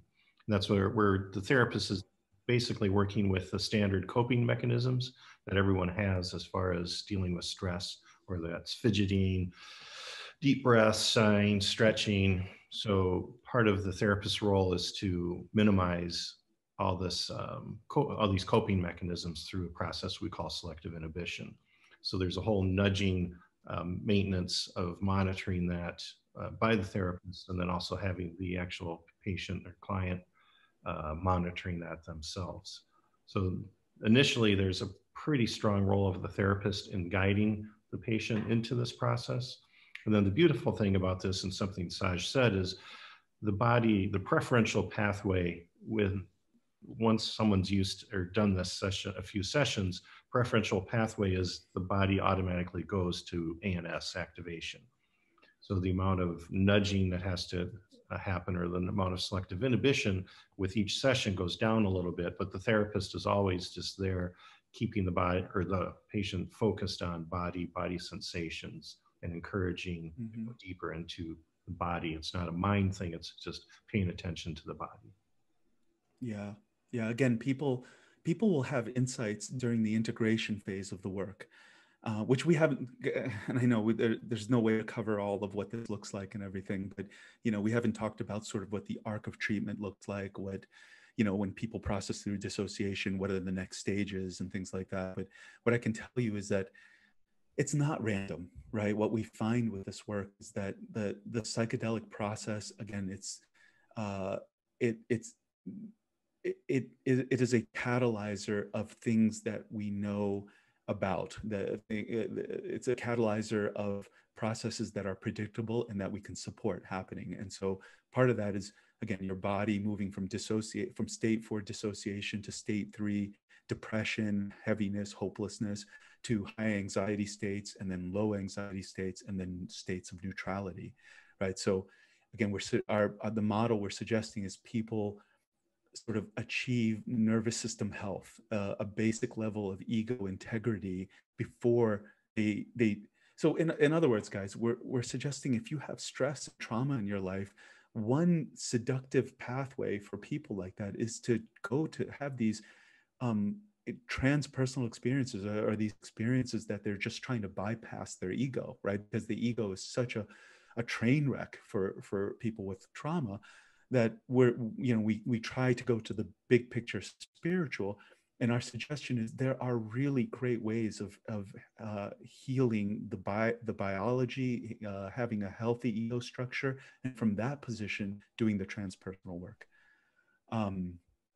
So yeah, I mean, there's tons of questions and tons of ways that we talk about this and how it can be implemented clinically. Again, whether you're a therapist or you have a healing arts background, we designed this model to be worked in a private practice setting. Questions, Paul? A couple more questions, yep. And just a note on what Saj and Steve were just mentioning about selective inhibition. There's a lot of that explained nicely in the article. And the link is in the chat for that article. So another question about music. Is music utilized in any of the PSIP model, specifically with ketamine as a catalyst, or would that be a distraction from the process? That's a good question. So I'll say with cannabis, it tends to not be utilized. Cannabis seems to be, for whatever reason, on the one end of the extreme, you have cannabis that seems to work better without music. And on the other end of the extreme, you have something like psilocybin, which is completely determined by music. And I think ketamine is someplace in between. And it really is sort of what works for the client in that case. Yeah, it's not always, I wouldn't consider it a distraction if it really supports the process. Great. Another question. I'm being trained, or not me personally, but person being trained in sensorimotor psychotherapy. How much overlap is there in your training? Sensory motor psychotherapy is a somatic training, right? And it's significantly, so sensory, I don't want to get into inside baseball here because the only person that's going to understand my answer to this question is the person who asked that question.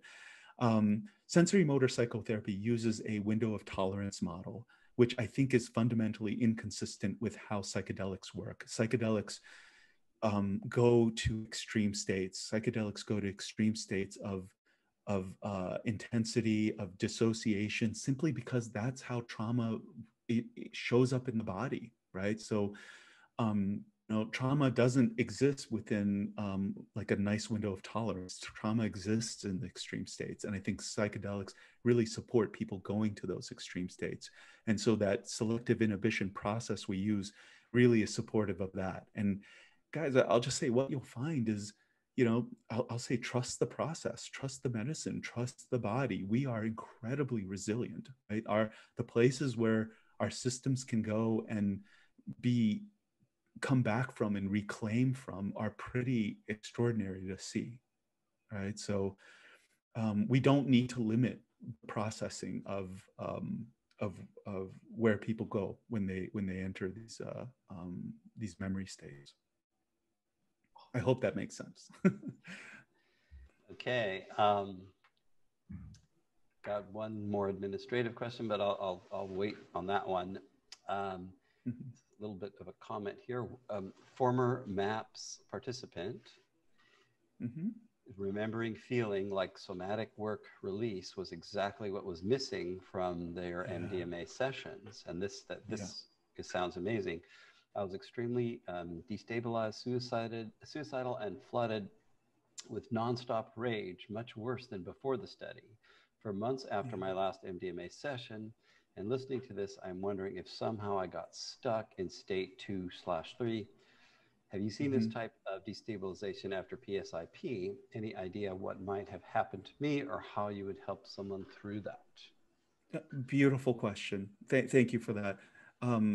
Guys, I just want to say, I so appreciate your engagement with this. It's like when we do these trainings, like everybody who's in that room, their heart is fully in it. Like it's wonderful to see like how many people want this kind of healing to happen in the world, right? And they're willing to engage with their own personal work to make it happen.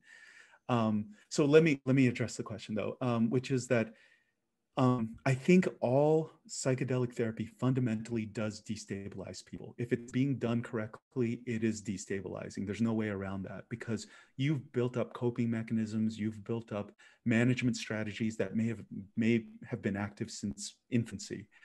And all of that is being wrecked by the psychedelic process, right? And we need it to be wrecked for your system to be able to directly feel into the events that create symptoms.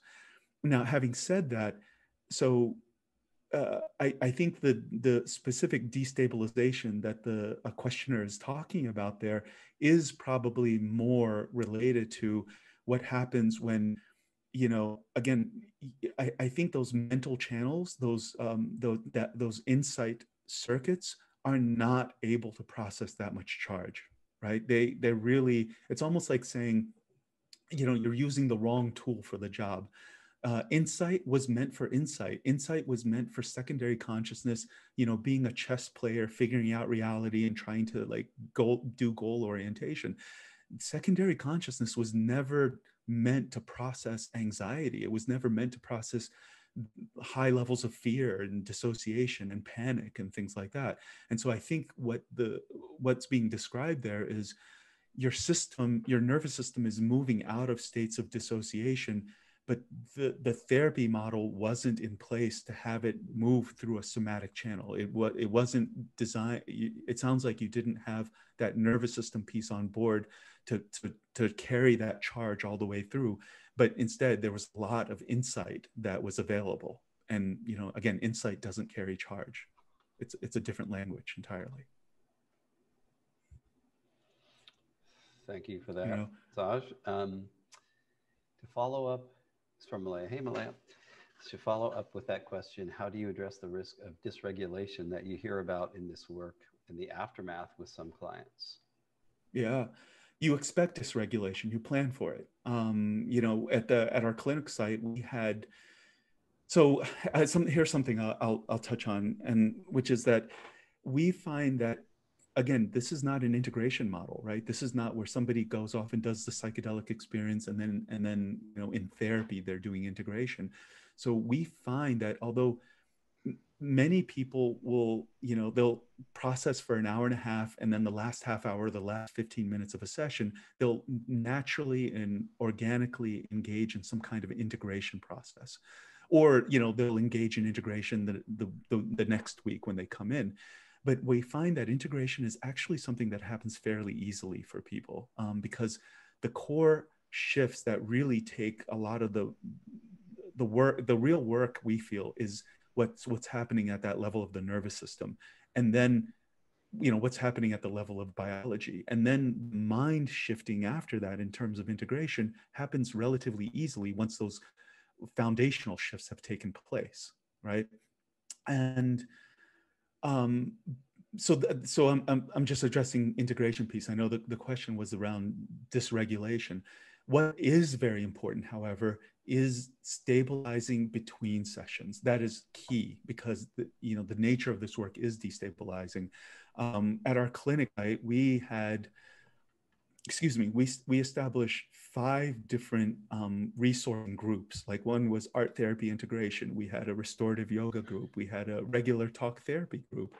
We had like a women's movement group, right? So things like that we didn't charge for, right? So it was a group model. It was one therapist and maybe 8 or so clients. And we didn't want there to be any barrier from these people finding stability between psychedelic therapy sessions. So we made those groups just free, right? And so it's needed, right? It's something that you will have to pay attention to in terms of, you know, either in between sessions or group work or something like that really cause people to stabilize. Great. Okay, we've got a couple more, and they're both more administrative. One person is asking about if there's a list of professionals that provide this therapy, which you know, I guess will be coming up, and then also someone else, like perhaps maybe missed the beginning, where asking about if there's opportunities to work in this way before becoming an independently licensed clinical social worker or something. Yeah, you can work again, if you have a background. So I'll put it this way, guys.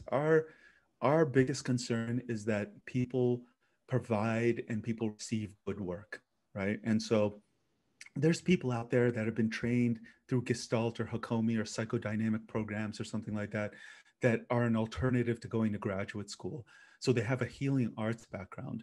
And if you have taken the time and energy to do that, and you have time sitting with people and working with them in a therapeutic capacity, we would actually prefer somebody like that over, you know, somebody who's clinically trained, but let's say has only done psychometric testing, but hasn't actually done clinical work, right? So we really value people's experience with this. And, you know, great, if you have licensure, please do come in. And but if you don't have licensure, but you have clinical experience and that kind of training, then we say yes to that type of student as well. And what was the first question there, Paul? The other one was just about if you have a list of professionals that are trained in this. So if someone wants to be a client. Yeah, You yeah. know? Well, that's exactly it. That's why we're doing this. Guys, so, we have the Innate Path website, which has a lot of this work on there. And then we have psychedelicsomatic.org, right? And Psychedelic Somatic is our training organization. Innate Path was the clinical organization providing the work in Denver. And but we would get contacted from people all over the country that see the videos and see that nervous system mapping that I just explained to you guys. People would see that in Florida and say, okay, I want this work. How do I get it? And so part of our mission is to say, like, you don't have to like relocate your life to Denver or something like that to do it. We want to come to you. We want to, go to LA and these other cities, as well as smaller locations, where if we can get 12 people that are willing to do this training, we'll come to you to do it. And so the entire mission, the entire goal is that we're running these trainings around the country. So there's enough clinicians that are able to offer this work. And one other thing that I'll say, guys, is, and I don't know if we have time, if you guys are interested, but there's one, so we showed you that short video snippets of what some of the processing looks like. There's another video that it's about 8 minutes long that I think is probably too long for what we have tonight, that we typically like to show to people so they have a sense of, what else things can look like. So maybe if you've got the emails of everybody, Paul, I can just send them a link with that and they can just watch it on their own time. Yeah, I guess we could also, ask if people want to stay and watch it right now, or okay. Yeah, it's like 8 minutes. So if you want to see more of what the work looks like, I can put it on. We could just wrap up perhaps, and then at the very end play it for those that want to stay for sure. it. Okay. That might be one way to work it. Or yep. if you have a link to it, we could send that if it's up on the website somewhere. Mm-hmm. But I had one other question. That's kind of what does it look like in terms of time compared to regular therapeutic process might take who knows how long, and it may not be very efficacious. Yeah. Is there a guys? sense of that? I think it's a world of difference. So let me describe to you a little bit of what it looked like for our combat veteran population, right? And these are guys absolutely treatment resistant, have gone through the rigmarole of going through the VA and the psychiatric routes and the therapy routes, like prolonged exposure, everything that they offer there.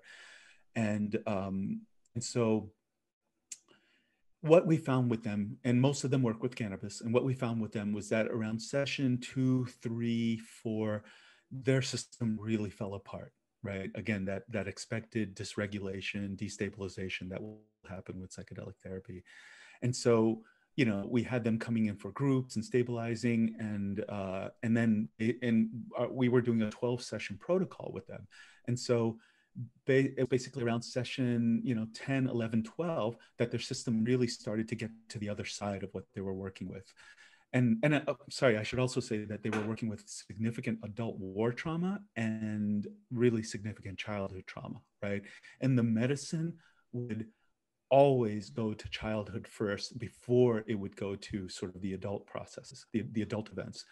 And you can't like target this, you can't say like, okay, let's work with this thing or something. The medicine goes where the medicine goes.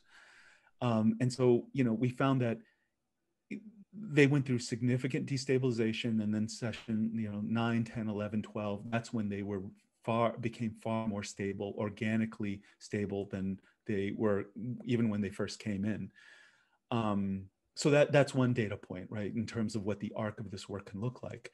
Another way to answer that question is, there are things that exist, those, and I'm referring to states 3 and 4, right? So states involving that opioid release, states involving what I would call treatment resistance, right? That dissociation really does create treatment resistance. And so, in regular talk therapy doesn't crack dissociation at all, right? I think like if that's, the people that are in talk therapy for 10, 15, 20 years, like I think that's what's going on there. You cannot crack dissociation with talking through it. You can use the PSIP model without psychedelics. In fact, that we used to train a lot with it without psychedelics. And it's, I think, far more effective than standard talk therapy, especially for something that's, you know, pre-verbal, somatic, nervous system-based reactivity. But however, you know, even in those cases, we'll see that, like, you know, it can take months to a year for some like really core dissociative thing to crack. Like if, you know, there's some level of abuse or abandonment or neglect that is so painful for somebody that their system just is involuntarily protecting it and protecting it and just protecting it. It can take months to a year or potentially even never with standard therapy for something like that to crack. With psilocybin, again, I think, you know, psilocybin's not a great medicine for cracking dissociation. It will pass people over. I've seen with MDMA, MDMA, you can take, you know, anywhere from a few, you know, an hour to a few hours to an entire 8-hour MDMA session to crack a dissociative piece. And I think with cannabis, the cracking is either almost immediately, or, you know, it can take, you know, an hour or something like that. But I really don't see people's system holding on to dissociative responses longer than that with cannabis. And I say that as both good news, it's a therapeutic opportunity, and it's also a therapeutic pitfall, right? Because there is a reason why dissociation is protecting somebody from you know, that what's going on inside of them and then their traumatic memory. And when dissociation clears that rapidly, you just have to be prepared for what walks through the door, right? So and it is possible to be prepared for it. I mean, it's a good problem to have. I would say that cannabis cracks dissociation that rapidly. Great. Well, that's pretty much all the questions. Some people are asking for a video. I mean, the link to the video that we're talking about showing. Okay. If you have a link to that. Yeah, it's on Vimeo. Maybe Steve, if you have it, put it in the chat right now. Or anyway. Yeah, and guys, I will just, I guess, in terms of wrapping up, you know, just a little bit about the logistics of our program. So right now it's a 5-day in-person program, and how we dealt with the COVID situation is this. So 100% of the people in the room, including myself and our assistant, had to have COVID tests a few days prior to the training beginning. We all agreed to wear masks. And in LA, we could have windows open and fans going and things like that. But and then and we all, when we do temperature checks for everybody in the morning, right? And so the particular group in Minnesota felt that if everybody had a negative COVID test, which they did, and we're doing temperature checks, they felt comfortable as a consensus to not wear masks. So we got rid of the mask, but only as a consensus. If there was one single person in there that said like, no, I prefer the masks on, we would have kept them on, right?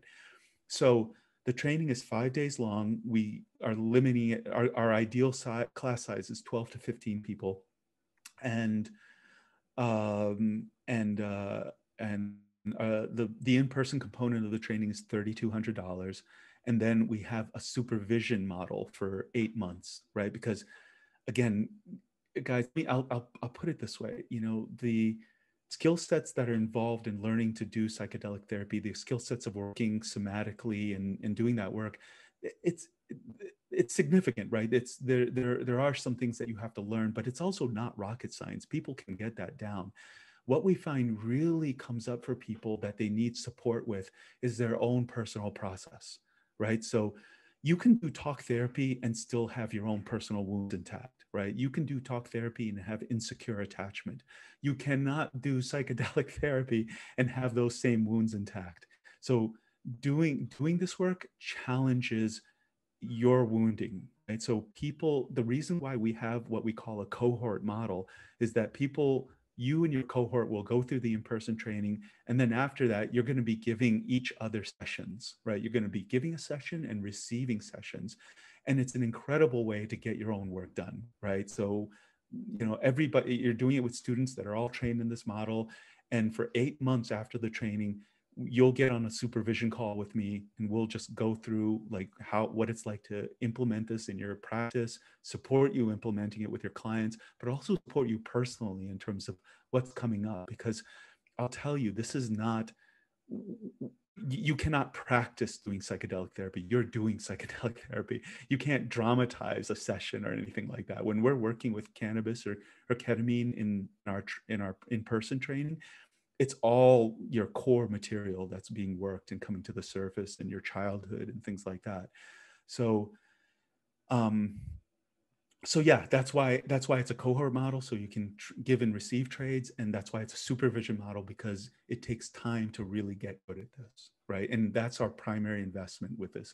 We want you to be successful, sustainable psychedelic practitioners providing this work to people in your community.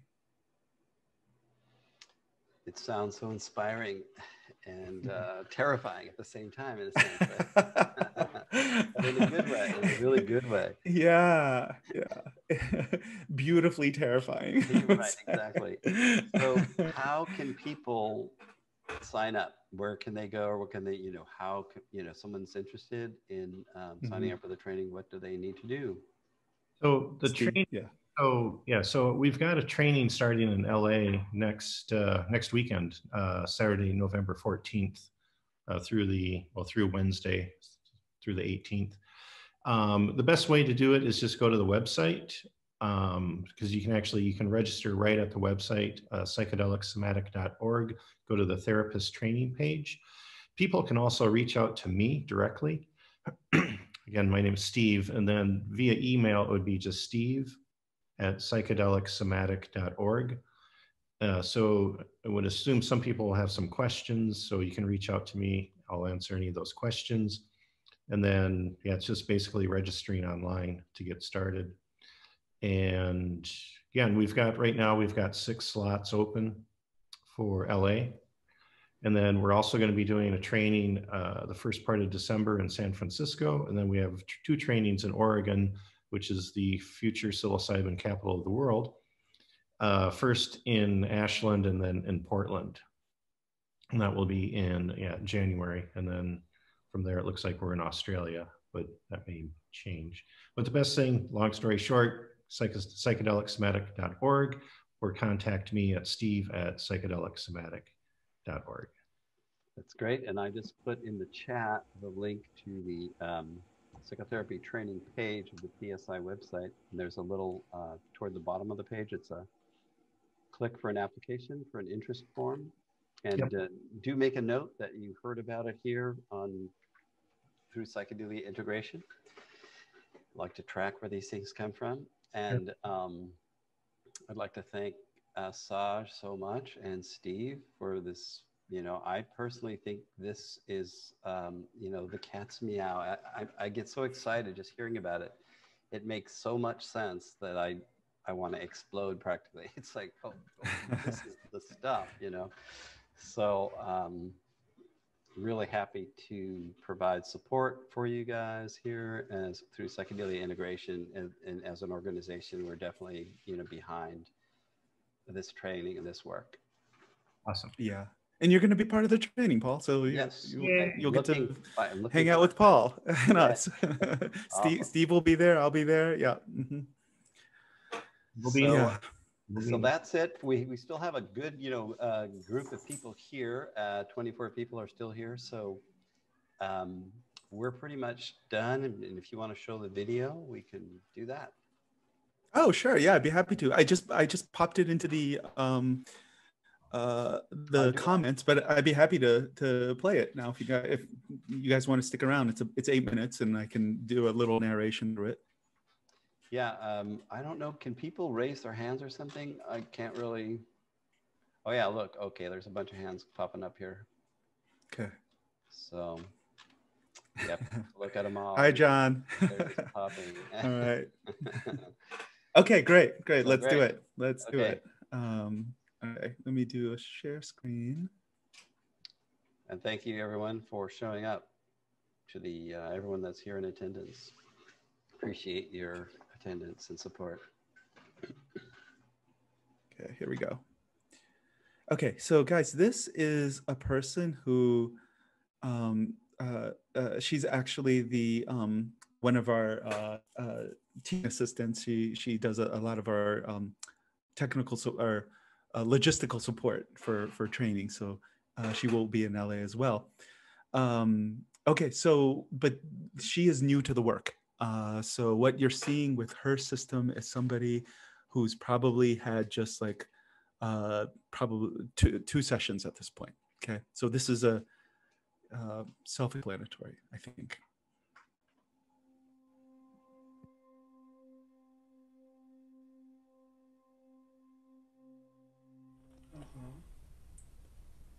Okay, come back to your body. Yeah, I still feel jaw tension. Don't feel the same leg tension. All right. So I'm gonna ask you to really inhibit your neck movements at this point. Okay. There's a lot of wiggling happening.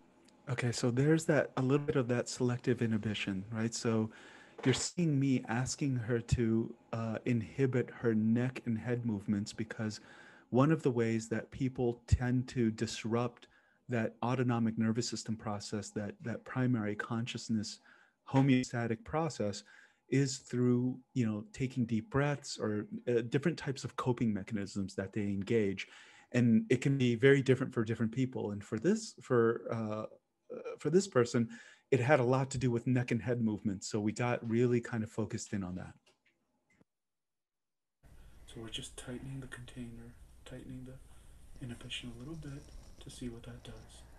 Easy. What's happening right now, right before that breath? Just like I felt like irritation, frustration. Yeah. So then I was like trying to breathe. Yeah, okay. Yeah.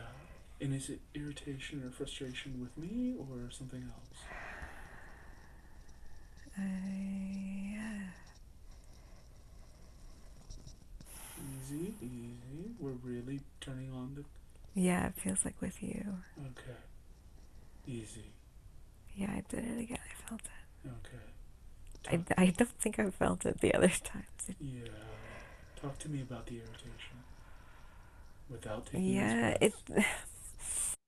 Okay, so you just saw her take another nice deep breath, right? So basically what that means is something was happening in her experience that was difficult.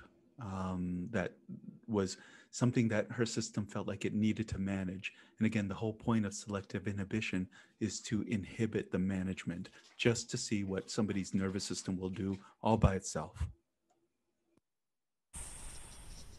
Mm-hmm. I feel it with different levels of like pressure and intensity, but it feels like... There you go, okay. Stay with that. It pulled your neck and head back. Yeah, like the pressure is like coming from my body in different places. Yeah. Keep allowing it. And if the muscles are just pulling your neck back like that, just let that happen, even if it gets uncomfortable, if you can. Okay, you're doing great.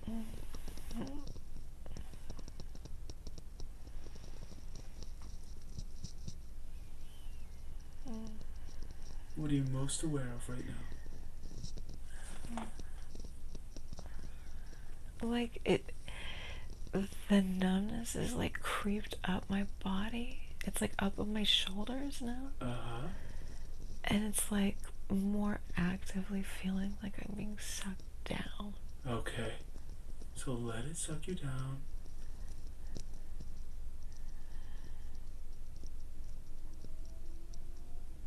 So again, when people are talking about numbness, they're talking about state 4 responses. Pull you down.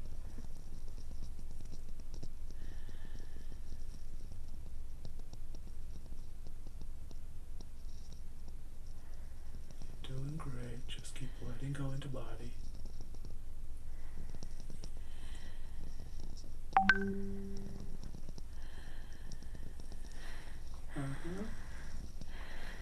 Yeah, stay with that. We're seeing the nervous system response emerge right now. Stay with that.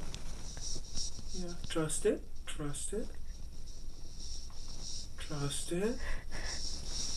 You got this. Liz. You got this. I'm right here. You got this.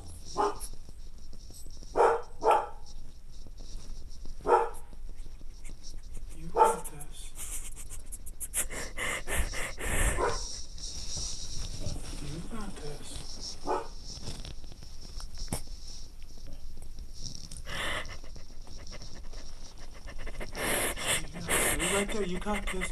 It's a wave. It's a wave, Lo. Okay? I'm right here. I'm right here, sweetie.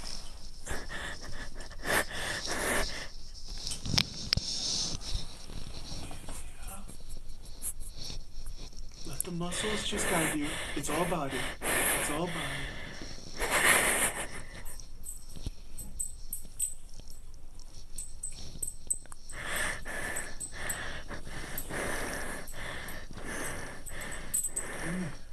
Yeah, it's all body.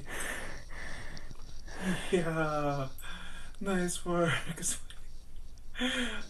Oh,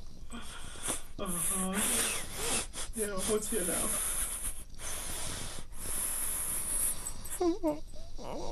Stay with it. Stay with it, whatever it is. You did the hard part. Let the easy part happen.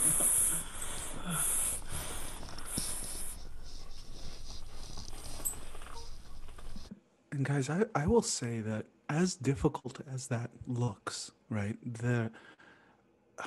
I'll put it this way: it's much easier. People who do this work and are accustomed to moving into this wave-like pattern with their stresses and traumas. It's much easier to go through, 45 seconds of a hellish experience like that rather than sort of managing and coping and living with something for years and years and years, and you're still having symptoms from it. So I mean, it's almost like saying, like, if your body wants to have this reaction, just get out of the way and let it have it, right? So you'll notice in that session, I didn't tell her to feel anything. I didn't tell her that, okay, have these muscles turn on in the back of your neck, contracting your neck. This is her autonomic nervous system expressing itself, right? And all I did in terms of a therapeutic intervention is find ways in which she would normally manage that response and support her in not managing it. And this is what we see. Okay, let's keep going.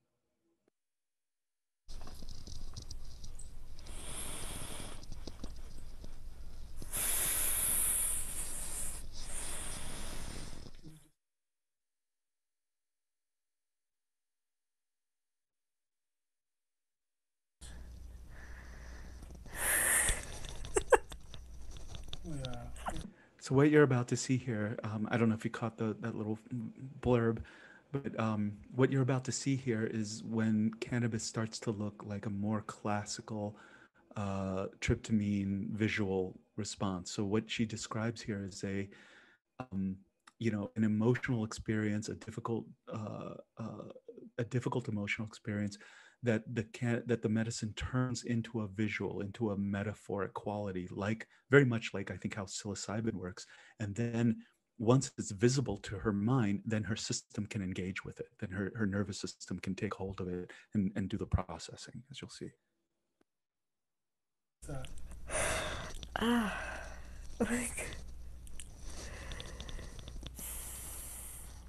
Slide tunnel, Halloween themed. Mm-hmm. Giant werewolf mouth for hole. Yeah. God damn it. Yeah. Visuals? Yes. Talk to me. So it's a werewolf mouth that... Yeah, like the open mouth is the entryway to the slide. Yeah. It's big, like, black tunnel. Yeah. So, and you're moving into it? I fucking guess so. Uh-huh. Watch yourself as you're going in. And it's funny. No, I think I'm just really scared and I'm processing it's funny. Yeah, you're really scared. So what we're seeing here is a defensive response, right? The humor, her system is used to take things that are very scary and then adding some kind of humor to them. And so we're not fighting the defensive response. I'm just having her become more associated to the laughter, right? Just, go ahead and laugh. Just notice everything about laughter and kind of, bring with you as this is funny, right? You just stay with it. Stay with it. I'm gonna, and I want you to notice the laughter. Just not, you don't have to inhibit it. Don't worry about inhibiting the laughter, but just really notice it. And I'm gonna have you say a phrase back to me, okay? Yeah. I'm scared. I'm scared. I'm scared. I'm scared. Yeah. Stay with that. You know the shoulders coming up. Let that happen. Let it happen. Feel the muscles that are doing it. Yeah, easy, easy. Yeah, easy. There you go. There you go. It's okay to be scared. It's okay to be scared. Sweetie, it's okay to be scared.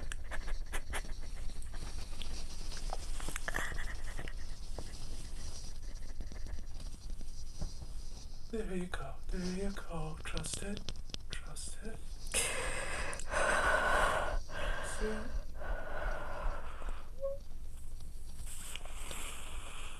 Trust it.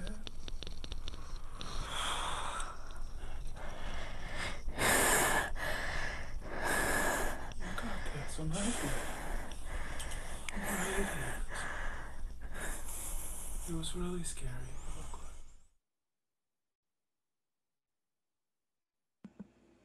Okay, so that's the very short version of that video. There's more waves that happen, but we can leave it there. Oh, how about we? Oh, okay. Anything else, Paul or Steve? I think at my end we're pretty we're good. Looking forward to the training. Yes. So again, Great. reach out to me if you have questions about the training, Steve at psychedelicsomatic.org. I'll get back to you quickly. Did you put your email in there, Steve, already? Probably. I don't know. Chat, maybe. Yeah. And Steve, if you would put my email in there as well if anybody wants to touch base with me. Yeah. Yeah, a lot of thank yous in the chat, you guys. So yay. I mean, I'm kind of, blown away by the power of this work. And it's so in line with everything that we're, been finding out for a while about the body and how everything is so somatic. Gabor Mate's Compassionate Inquiry says the exact same thing. It's like the way to the memories of early childhood pre-verbal, it's through the body, through our sensations. So yeah, so powerful. Yeah, guys, it's lovely to see, the responses that you saw there. I don't see people that don't have that response, so it's reliable, it shows up, it's intuitive, it makes intuitive sense, and you just see these waves turn on, and the nervous system, the body just knows how to process like these very difficult, impossible experiences that we've had as children in our lives. We evolved to be able to do this, right? And that's what we're working with here. Like this beautiful coming together of this evolutionary piece of the nervous system plus the boost that we get from psychedelics for it. Yeah. Great. Is there a training in Phoenix? Someone's asking. Yeah, there's a training in Phoenix. Okay. All right. December. I think we're good, guys. Okay. All right. Thank you, everyone. Thank you. Thank you all so much. Thank you, Steve. Thank you, Paul, for putting it together. All right. Yes. Take care, everyone. Good night. Hope to see you now. Okay. See you in a week or so. See you in a week. I'm driving out there. I'm not getting on a plane. I'm driving out there. Excellent. It'll be beautiful from Denver. Yeah. Yeah. Okay. All right. Good night, everyone. Take care, everyone. Bye. Bye-bye.